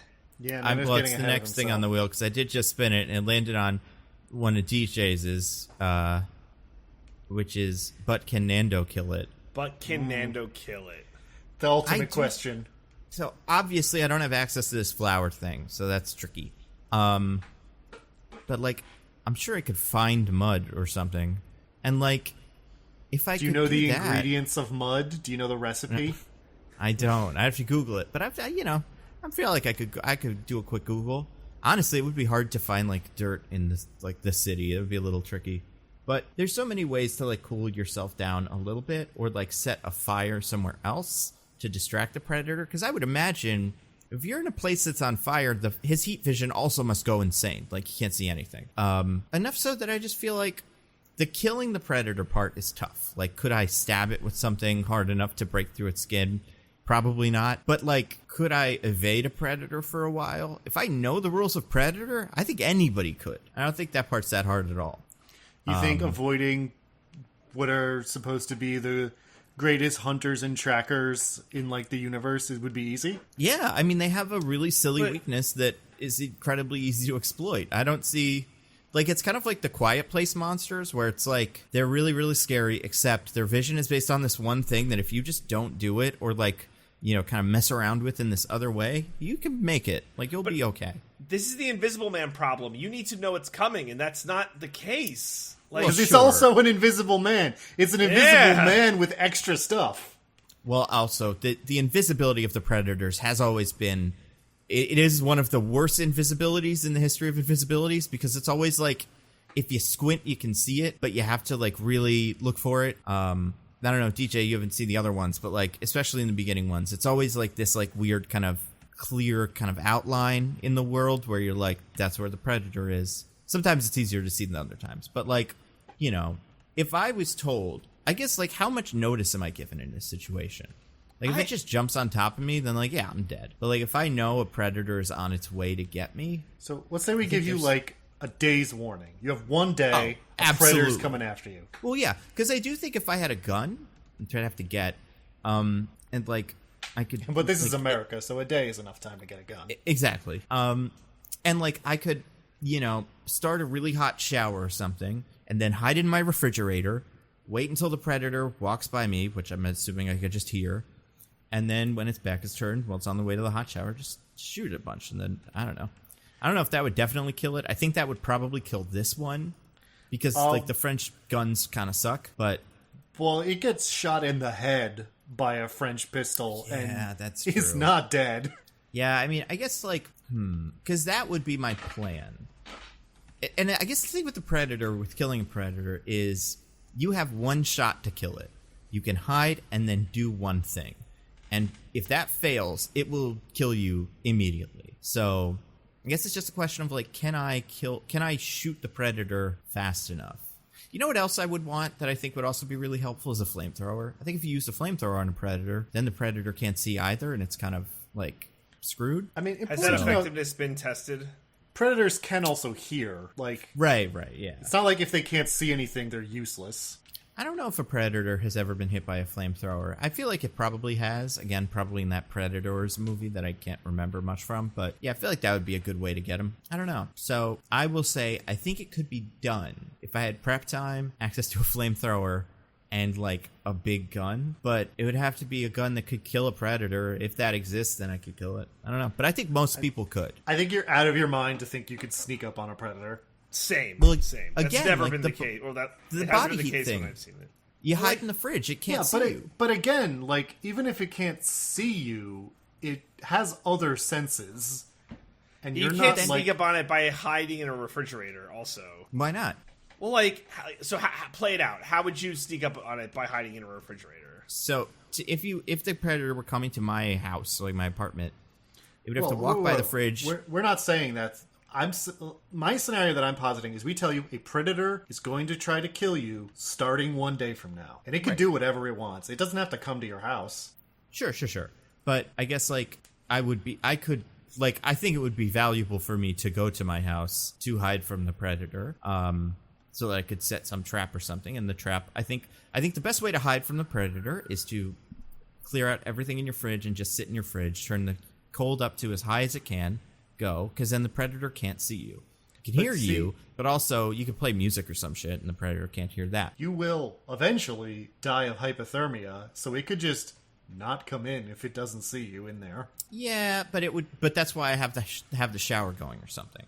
I would, and the problem with the shower is how long would the hot water last, so maybe like I would turn the oven on or something. Problem is the oven and the fridge are pretty close to each other, but like some heat source somewhere that would trick the predator into thinking there's something going on in here, that it would walk by the fridge, not seeing any threat, and then I would get it. That would be my plan. It's not a great plan, but it's the best I got. I think also, in the name of fairness, if you have access to modern weaponry, then it would also be a modern predator who has better armor and a plasma cannon. Yeah, and I mean, in that case, I probably couldn't kill it, but I don't know. I do think, like, knowing that the predator can't see underwater and see through mud and stuff like that also gives you a big leg up in a forest scenario, but then it's, like, the question of, like, could I fight it? And it's, like, probably not. So I'm going to say it's probably unlikely that I could kill the predator. However, they do have a couple of weaknesses and, like, things like that I do think you could use to maybe take one good shot at him and maybe kill him. All right. Well, but I don't know. As per my usual long-standing offer in these ones, if anyone knows any predators out there who could hunt Nando for sport, you are welcome to get in touch with us and we can arrange it. Yep. Now, it has to be a 1700s predator. That would be ideal. But, yeah, I mean, we'll take what we can get. Yeah. There's only one more thing on the wheel, which I do want to talk about, because I do think this is pretty important, is post-credits tapestry, or whatever. So the movie ends. Did you guys both watch the credits of the movie? Yes. Yeah. Okay.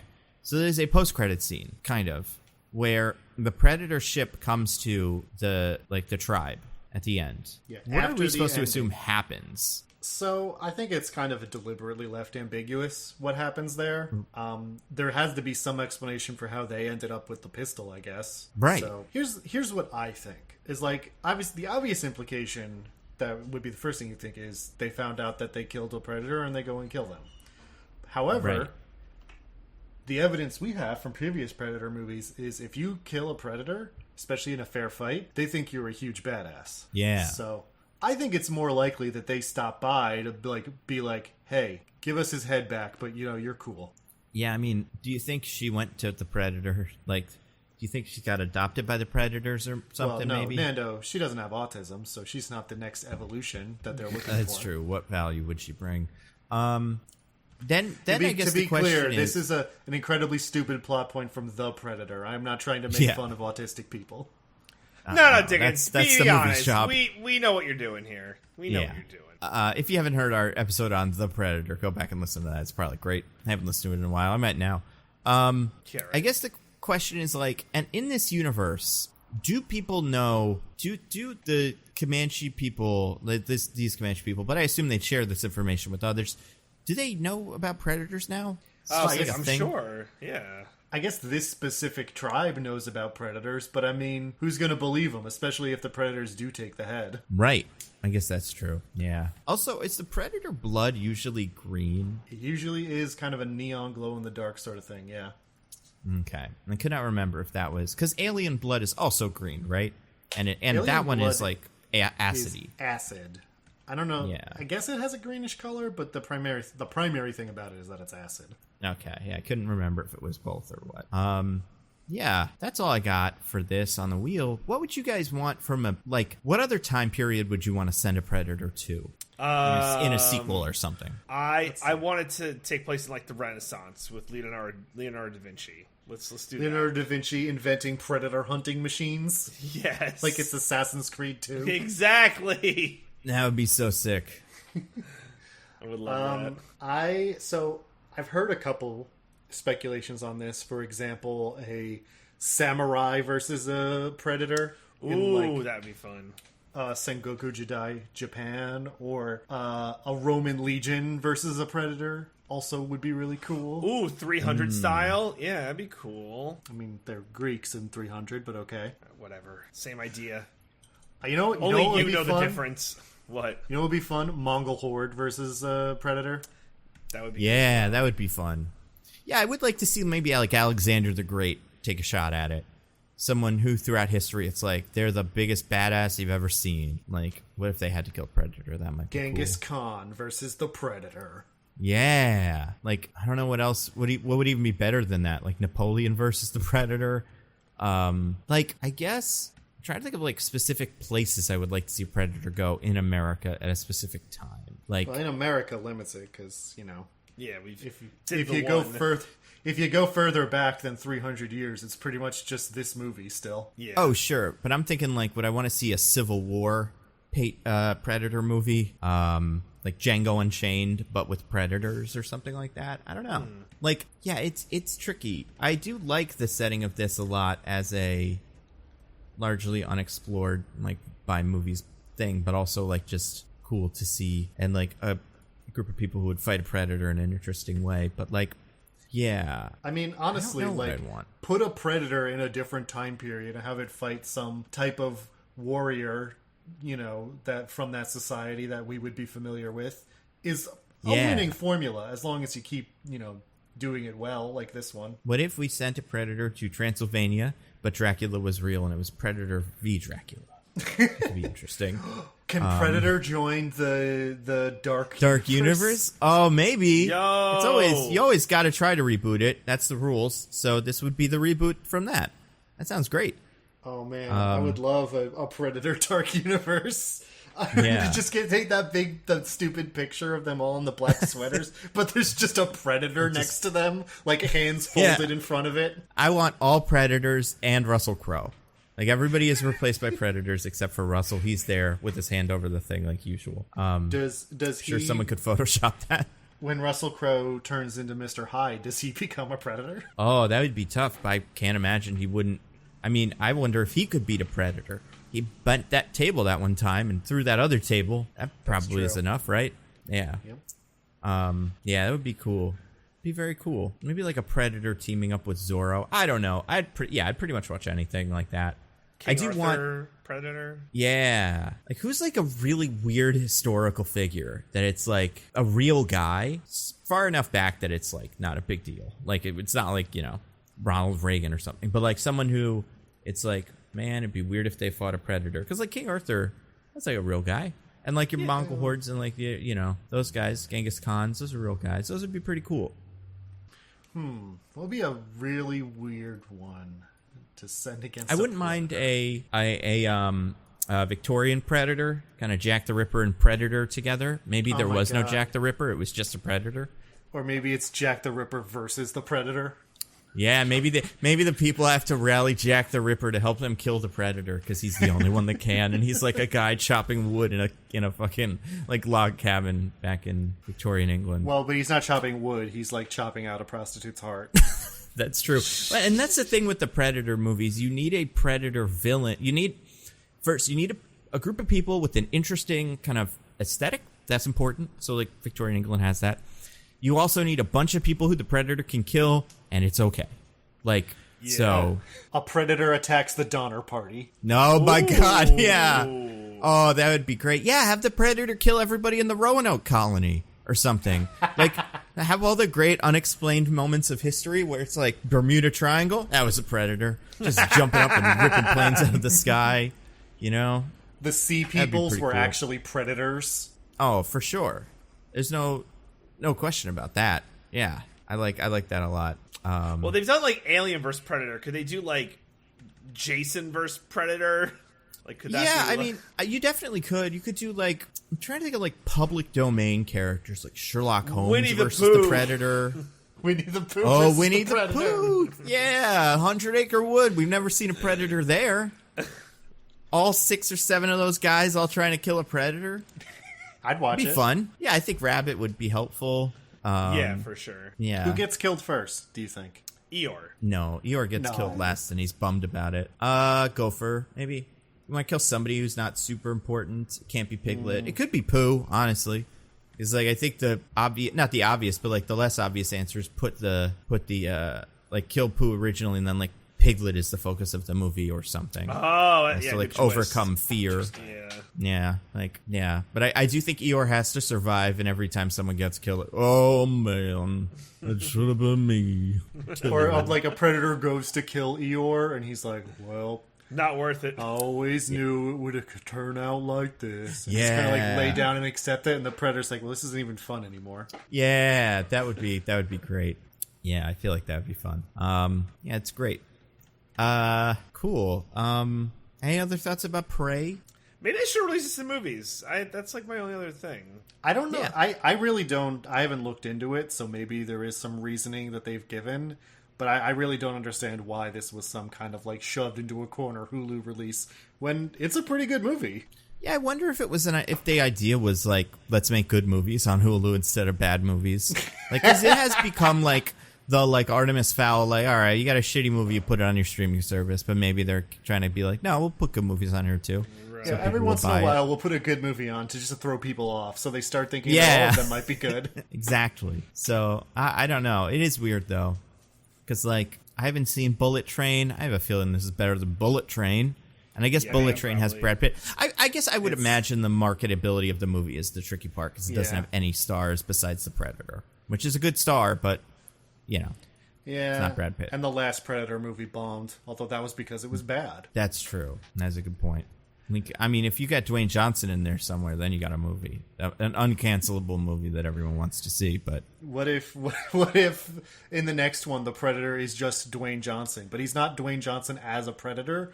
He's just like Dwayne Johnson, but he's got the shoulder cannon and everything. oh shit, the power dynamic of the Predator universe is about to It'll change, change forever. forever. Yeah.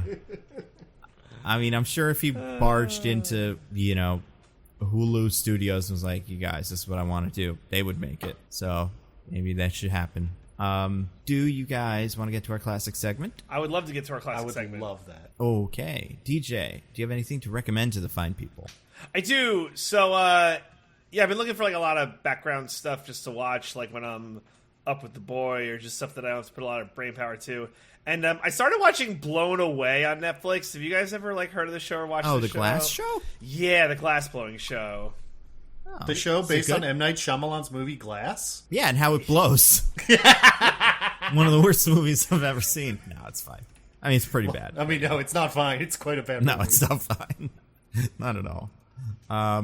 So yeah, Blown Away. Is it cool? You like it? It's like crazy. So it's like one of those shows where it's like, wow, I cannot believe the level of like execution that like goes into some things. But like these people go crazy about their glass blown, man. They are quite serious about it. Having watched it, do you think you could do it now? Or do you want to try it? What? No. First of all, I don't know how you become a hobbyist for something like this because like it seems so cost prohibitive. Like you can't just like, oh, I'm gonna get into glass blowing today. It's like I need to take out several loans and change the direction of my family forever to chase this hobby.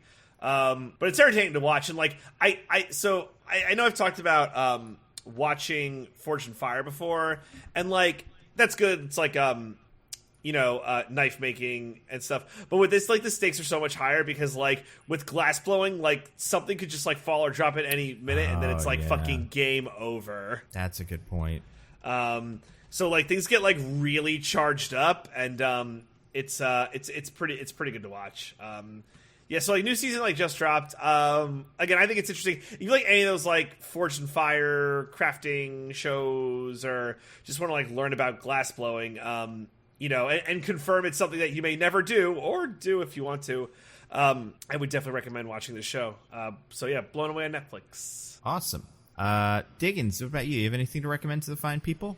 I do. I wanted to say real quick, by the way, just because I happened to see this. Prey currently has the most viewing hours ever on Hulu in its first 3 days, including all TV series and movies. Oh. I want to say, like, wow, that's incredible. But now I'm like, what else could it possibly... Like, in my head, I'm like, what's the other things that could be? And I can't even think of The one. Kardashians, I guess. Oh, yeah, maybe. That would make sense. I'm just saying, But- it's proving. Oh no, popular. yeah, I agree. Like I think that's great. But yeah, whenever someone says that on Netflix, I'm like, oh, what did it beat? Like, did it beat The Gray Man or did it beat Umbrella Academy or whatever? And with this, I'm like, what did it beat? Like maybe The Bear or like what's really popular on Netflix? I don't even know. It's such a thing without kind of an identity. Fair. Well, speaking of Netflix, though, my recs for this week, I have a few. I had a busy week. Now we all know that DJ loves the Sandman comics, knows what Loves they're them. about, and thinks they're really Yep, good. getting through them. Which I reread the first couple volumes, and will probably continue rereading it. Because I first read it years and years ago. But yeah, those are incredible comics. If you've never read them, the original run of Sandman by Neil Gaiman.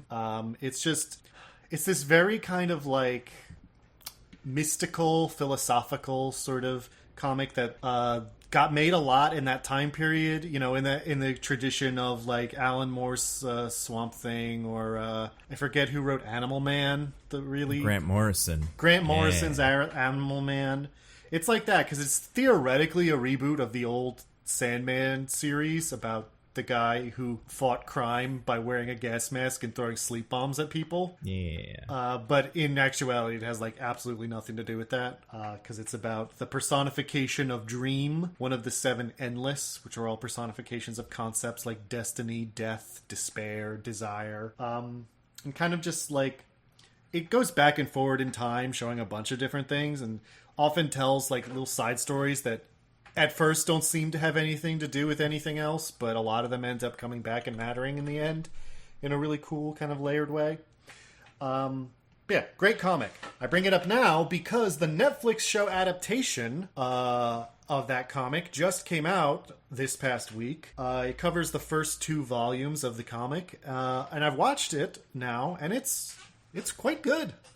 It's a good adaptation in the sense that it is pretty faithful. It more or less follows the path of the comics, but it knows when to change or add or rearrange things to make it work better for the medium of a television show, which I'm always grateful for. Honestly, like sometimes I'm more annoyed by too faithful adaptations than I am by not very faithful adaptations, just because if you're just one-to-one doing something and not changing anything to make it work better for your medium, then what's the point? But that's not this show. It does a great job. It did a lot of the sets and stuff, and the production design is all practical, so that it looks like, even though it's supposed to look fantastical and, you know, unearthly in a lot of cases, it doesn't look like fake or cheap, which is good. Yeah, it's just, I think it's a really good, whether you've read the comic or not, I think it's a good show and really captures the essence of it in a way that's fun to watch. I also watched a movie this past week. I'm sure you guys have heard of Bodies, Bodies, Bodies. Oh, yeah. Where'd you see it? At a theater? Yeah. It's I forget. I think it's in a limited release right now, but I live in New York City, baby, so I can see all the limited releases I want. Yeah, that's where a Predator should go. Like that time Jason went there. You mean Jason went to a boat near Manhattan? Yeah. What about that time? Did Conan the Barbarian go to New York City? Somebody went to New York City. Hercules went to New York City. That's who it was. Yep. Yeah. Anyway, Bodies, Bodies, Bodies. Bodies, Bodies, Bodies is a movie. Is a kind of a slasher horror comedy movie about this group of kind of like spoiled rich kids hanging out at their one parent's house during a hurricane, and people start turning up dead. Yeah, it's really funny. I was kind of worried, and you might be worried about this also if you saw the trailers, that it was going to be a little too like, look at Gen Z, these stupid kids. Ugh. But it's really not like that. It feels more like this is a specific group of terrible people, and some of the ways in which they are terrible manifests in the language and mannerisms of their generation because they are part of that generation. But it doesn't feel like condemnatory of those things in and of themselves. It's just like these specific people all suck. Nice. How's the real star of the movie? How's Lee looking? You looking good? Oh man, Lee Pace is really funny in this movie. Like, I feel like I saw the trailer for it, and I was like, oh, that's got to be the best part. Or at least, like, that's the thing that I have the least, like, that's going to surprise me the most about it, so I'm very excited for that bit of it. Yeah, although, I do like, I like Rachel Sennott a lot. I feel like there's somebody else in there I like. It's a solid cast. I think everybody does a really good job, because it really feels like you can kind of, like, get who that person is, and they're like their personality type, and like if depending on what friend circles you run in, you might even be able to be like, oh, it's one of those, you know what I mean? That's the DJ of the group, the one played by Pete Davidson. That's their DJ. Recently single. He's in there. Oh, I'm so sorry to hear that, DJ. You a single Wait father a second. now? Oh, it's fine. Oh, I'm looking at the IMDb page. I wasn't wait a seconding that. This movie has Connor O'Malley in it? What? Now it's the best movie. Oh, shit. What's the name of his I'm Max, I think. gonna let you down easy right now, Nando. Barely in it. I don't care. Any Connor O'Malley is good Connor O'Malley. And then the other one is Borat's daughter. Maria Bakalova's in it. Love her. She plays B. She's probably the closest thing the movie has to a main character. It is very ensemble. Nice. But yeah, no, it's really funny, but it also is not like overly wacky. It really does maintain the horror elements pretty well. And I really enjoyed it. So I think that's worth checking out. Nando, do you have any recs for the fine people? Yeah, I have a couple things to recommend. Like you were saying, DJ's favorite thing, The Sandman. I watched the first 2 episodes. I'm taking some time with this one. Like I wanna stretch it out. But so far, what I've seen, I really like. I think it seems to be a very, like you're saying, very good adaptation. And also just like it's a very, I feel like part of the problem with Sandman for me, especially with when I tried to listen to the audiobook, is like it starts in Victorian England and you're like, is this what it is? And it's not what it is completely. So it feels slightly more inaccessible, I feel like, than it actually is. And by the time you get to maybe the present day, I feel like then that doesn't necessarily pick up, but you're like, oh, that's interesting. But yeah, I haven't made it to, I don't know, certain characters yet. But what I've seen, I like. I think it's great. You still got a long road ahead of you. Oh yeah, I think the Corinthians glasses are deplorable. I'm gonna say those are some of them. He wears different ones, and some I like more than others. But the little hexagons or whatever that he wears, I want to say the first time we see him are insane. And I like that they are like insane glasses, but yeah, they're just insane. Also, Nando, just so you know, it would be Edwardian England because it's the early 1900s and Victoria's dead. That's a good point. That is a very good point. Yeah, I feel like anytime England is before 1950, as far as I'm concerned, it is Victorian England until maybe, I don't know, 1700. So it's like a 200-year stretch of Victorian England for me. Yeah, I will never learn. I also watched, I feel like I've watched something else, but I don't remember what it was. I watched a couple of pretty long YouTube videos that I actually think are pretty good. So, I forget if DJ plugged this last week, the Jordan Peterson video by Somewhere News, a brief look at Jordan Peterson. It's really good and interesting, and it really, I think it treats him quite fairly. Like, I think that's part of why I think it's good. That guy is a lot weirder than I realized. Yeah, me too. And like, yeah, he's just super weird. And he's awful, but also it's just, it's just, yeah, it's really weird. And I think for me, before seeing this, I didn't really get what his deal was and why people even liked him at all. And now I think I kind of understand him better. And obviously, I don't like him, but I always think that's good when I learn that about something like this. Because I do think you could show this to someone who's a big Jordan Peterson fan, and they'd be like, yeah, right. He's kind of bullshit. Like, there's a lot of bullshit, but I still like him. Or maybe they wouldn't. I don't know. But yeah, so that was good. Other thing I watched yesterday, or finished yesterday, is a video by a creator I really like. And I'm sure he'd love being called a creator, by named CJ the X. And they did a video called Subjectivity in Art. And it's just about, like, it's because they're big, like, art theorist kind of thing. So it's just a big, crazy video about, like, what is art? What is critiquing it? Is there value in this or that? He also really goes hard in the beginning on Encanto in a way that I really thought was interesting. As this example for, like, this is what not bad art is, but this is what art critique could look like, I guess. There's a lot of Mr. Beast as a, like, part of the thing that they talk about is the idea of, like, a continuum between their channel and Mr. Beast in terms of artistic merit or just like turning out profit garbage, and what the difference between that is. So, Nando, you don't like the real life Squid Games? I do like that. I like it when he buys his friend 1,000 dogs to see what his dogs like. They talk about that, and like when Mr. Beast is talking about brainstorming titles, and just it's wild. Like I feel like I could watch episodes or interviews with Mr. Beast and also just be entertained, because the whole thing is fascinating. And the idea of someone that has like kind of gamed YouTube into being just a full business to the extent that it's so almost unrecognizable. I don't know. Fascinating. Oh, another good video I watched, some I watched later, even though I finished it, is a video by a creator called Drew Gooden, who does like little jokey videos about like, I bought all the Instagram products you get at ads, so they're all bad. So that was fun. Like those are fun. But then they did one this week called I Took Ninja's Masterclass and It Ruined My Life. And it's about like what Ninja's Masterclass is, and then actually trying to put that into like action, and just why it's awful. And it's that video is very good. Yeah. Super Eye Patch Wolf recently did a video about influencer courses generally and how they're all like awful scams, which I haven't watched yet, but I've heard good things about. Yeah, I mean, this one is specifically feels like the least good one. This Ninja one, besides the fact that like Ninja's whole deal seems to be pretty hard to like really do anything. Like it seems like it's a pretty hard thing to be like, here's how you do what I did. You'd be really lucky when a game comes out and play it and they just get really popular. So, do that. But also, they just have nothing to say in the whole thing. They're just like, you're going to want to stream stuff. Try to definitely stream a lot. That's really helpful. It's like 2 hours or 3 hours of that. It's insane. Only other thing I want to recommend is some comic stuff. I've been reading, like as always, I read a lot of comics. A lot of times I'm like, that one's good. I don't really remember too much about it.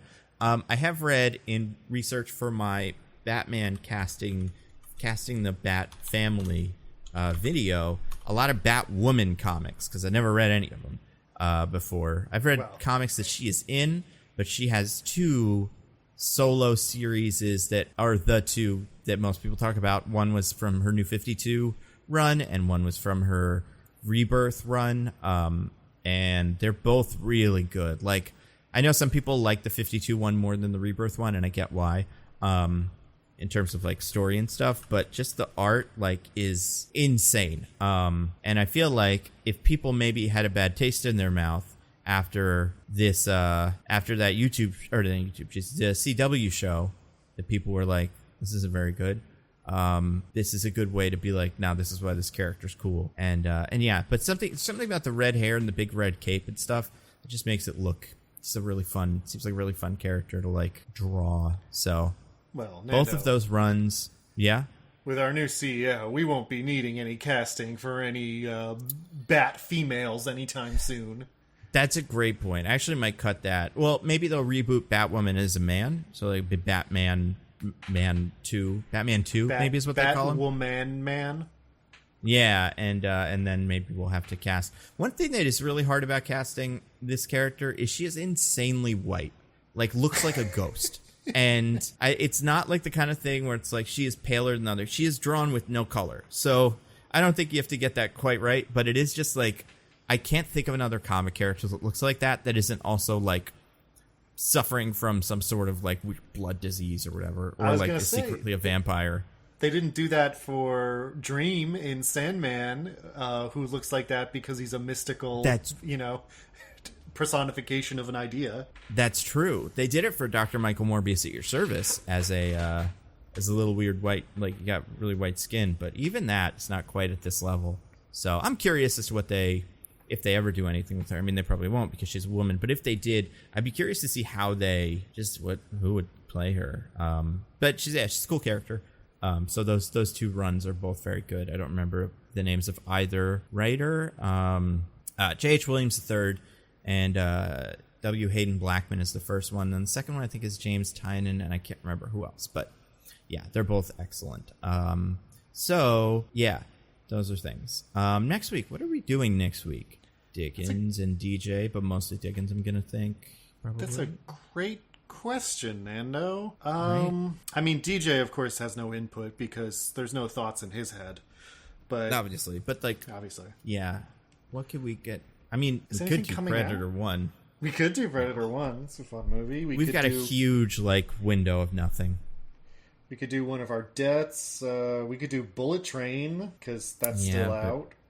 But then DJ would have to go to a theater, right, DJ? Yeah. Yeah, Well, so he probably wouldn't want to do it. Well, DJ would probably be speaking up if he objected to going to a theater. That's a good point. Yeah, there's not really anything coming up. So, Yeah. I don't know. I don't know. Kind of free reign. Yeah, it could be movie debt. It could be a Predator movie. Did I don't anything know. recently hit streaming? Like, that was in theaters and we didn't do? Now, Lightyear just hit, but obviously we did that. Now, I don't think there's anything like you know that. what? Like, You know what I think might be coming to streaming soon? what? I don't know if it'll be in time for next week, but Baz Luhrmann's Elvis. Oh, yeah, that's true. I have seen the clip floating around. It might be on streaming now, or if not, maybe there's copies of it floating around. Have you seen the clip? Yeah, I know what clip you're talking about.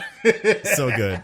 I can't wait to just see it everywhere. It's super funny. We could do that. Let's see. DJ, what are your thoughts? We could do Frank and Weenie. I don't know about that. Yeah, that doesn't seem like it's a weird good idea. Yeah. So I don't know. We'll think about it. But there's a lot of options. Let's go to plugs. DJ, do you have anything to plug? Yeah, check out Roses and Rejections. We're somehow rapidly coming towards hometowns because time doesn't make sense anymore, and I don't know how this show works anymore. Speaking of the Bachelorette, but we're covering it, and it's weird. But yeah, check that out on the Pop Break Network, and then you could hear all of our great thoughts on that. Sounds good. Diggins, do you have anything to plug? I do, Nando. I mean, I have my usuals. I have my newsletter, a little perspective.substack.com, and I stream sometimes at This Is an Odd Name, twitch.tv/This Is an Odd Name. Also, my story for Ballads of the Distant Reaches, a title I didn't come up with, so I need to look it up. Pay the Blood Price. Just launched today, the day we're recording it. So you can go to distantreaches.com to go read that. It's about a merchant running afoul of some lizard people. Cool. Like the ones that run our government? Like the ones that run our government, yeah. And making perhaps an unwise deal. Cool. So that is that is available now. You can go read that. Yeah, that's. What about you, Nando? Do you have anything to plug? I don't know when my next video's out, so maybe that, but maybe not yet. It'll probably be out before next week, so it's going to be that casting the half of the Bat family, the pre-crisis Bat family, even though Kate Kane was post-crisis, but there was a Batwoman, so I'm sneaking her in there. And then there'll be a Nebula companion video to that where I fan cast other random members of the Bat family, so I think that one is going to be Batmite, Carrie Kelly, and Azrael. And then the third one I'm still working on the lineup for, but there's some weird Bat family members, but I also think ones that could fit into a movie in the future. Like, for instance, I think there's a really easy on-ramp for Batmite in the DCEU. Do you remember this, where he could show up? Oh God, what would be an easy, something that's coming up soon? I mean, yeah, it will come up soon, but something where he could, there is one franchise that they have where he would fit in very naturally for a really strange reason, but I mean, the only thing I'll just say it because I was gonna say the only thing I can think of that would fit the tone is Shazam. Sure, that is part of why, and I this does not fit the tone. However, Batmite is name checked in Peacemaker as an example of the most annoying guy. When the guy's like, you don't know who Batmite is? He's this weird multidimensional guy. And I'm like, yo, imagine if Batmite was in season 2 of Peacemaker. Oh my God. Totally work. I would love that. Some people have fan theories, and I don't think they're right, but they exist, that neighbor is Batmite. The neighbor who annoys Peacemaker and tells him how he's not as cool as Batman. And I think that as a fan theory is fun. But yeah, I'd like to see a full, floating weirdo Batmite in Peacemaker. If there's anyone who would try to do it, it's James Gunn. Exactly, right? And yeah, I don't know. I feel like maybe they've given him maybe a bigger budget now, a second season, or maybe not. Maybe they fully canceled it. Who knows? Yeah. But I mean, it is male skew though, so yeah. If it does get made, I'd love to see Batmite in there with a Great Gazoo in the Fred Flintstone movie, the one where it is just a guy floating around his head. Because I feel like there was a while in comics, because I haven't read that many Batman comics. A lot of them are old, and then they kind of work them into some of the newer ones. But there was a time where he was kind of a great Gazoo for a guy, where like he was floating around and talking to him, but no one could see him. So you could totally do that. But yeah, so those videos will be out soon enough, but maybe next week, but maybe not. Who knows? Yeah. So next week we'll figure it out what the video is or what movie we're doing, and we'll tell you guys. Maybe we'll put up a poll that we may or may not listen to. That's very possible. We listened to the last one, so maybe this one we'll do that too. Who can say? Yeah. Until then, I have been at Nando V Movies. I'm at Zippy by Day. I'm at This Is an Odd Name. Goodbye, everybody. Goodbye. Bye. We love you.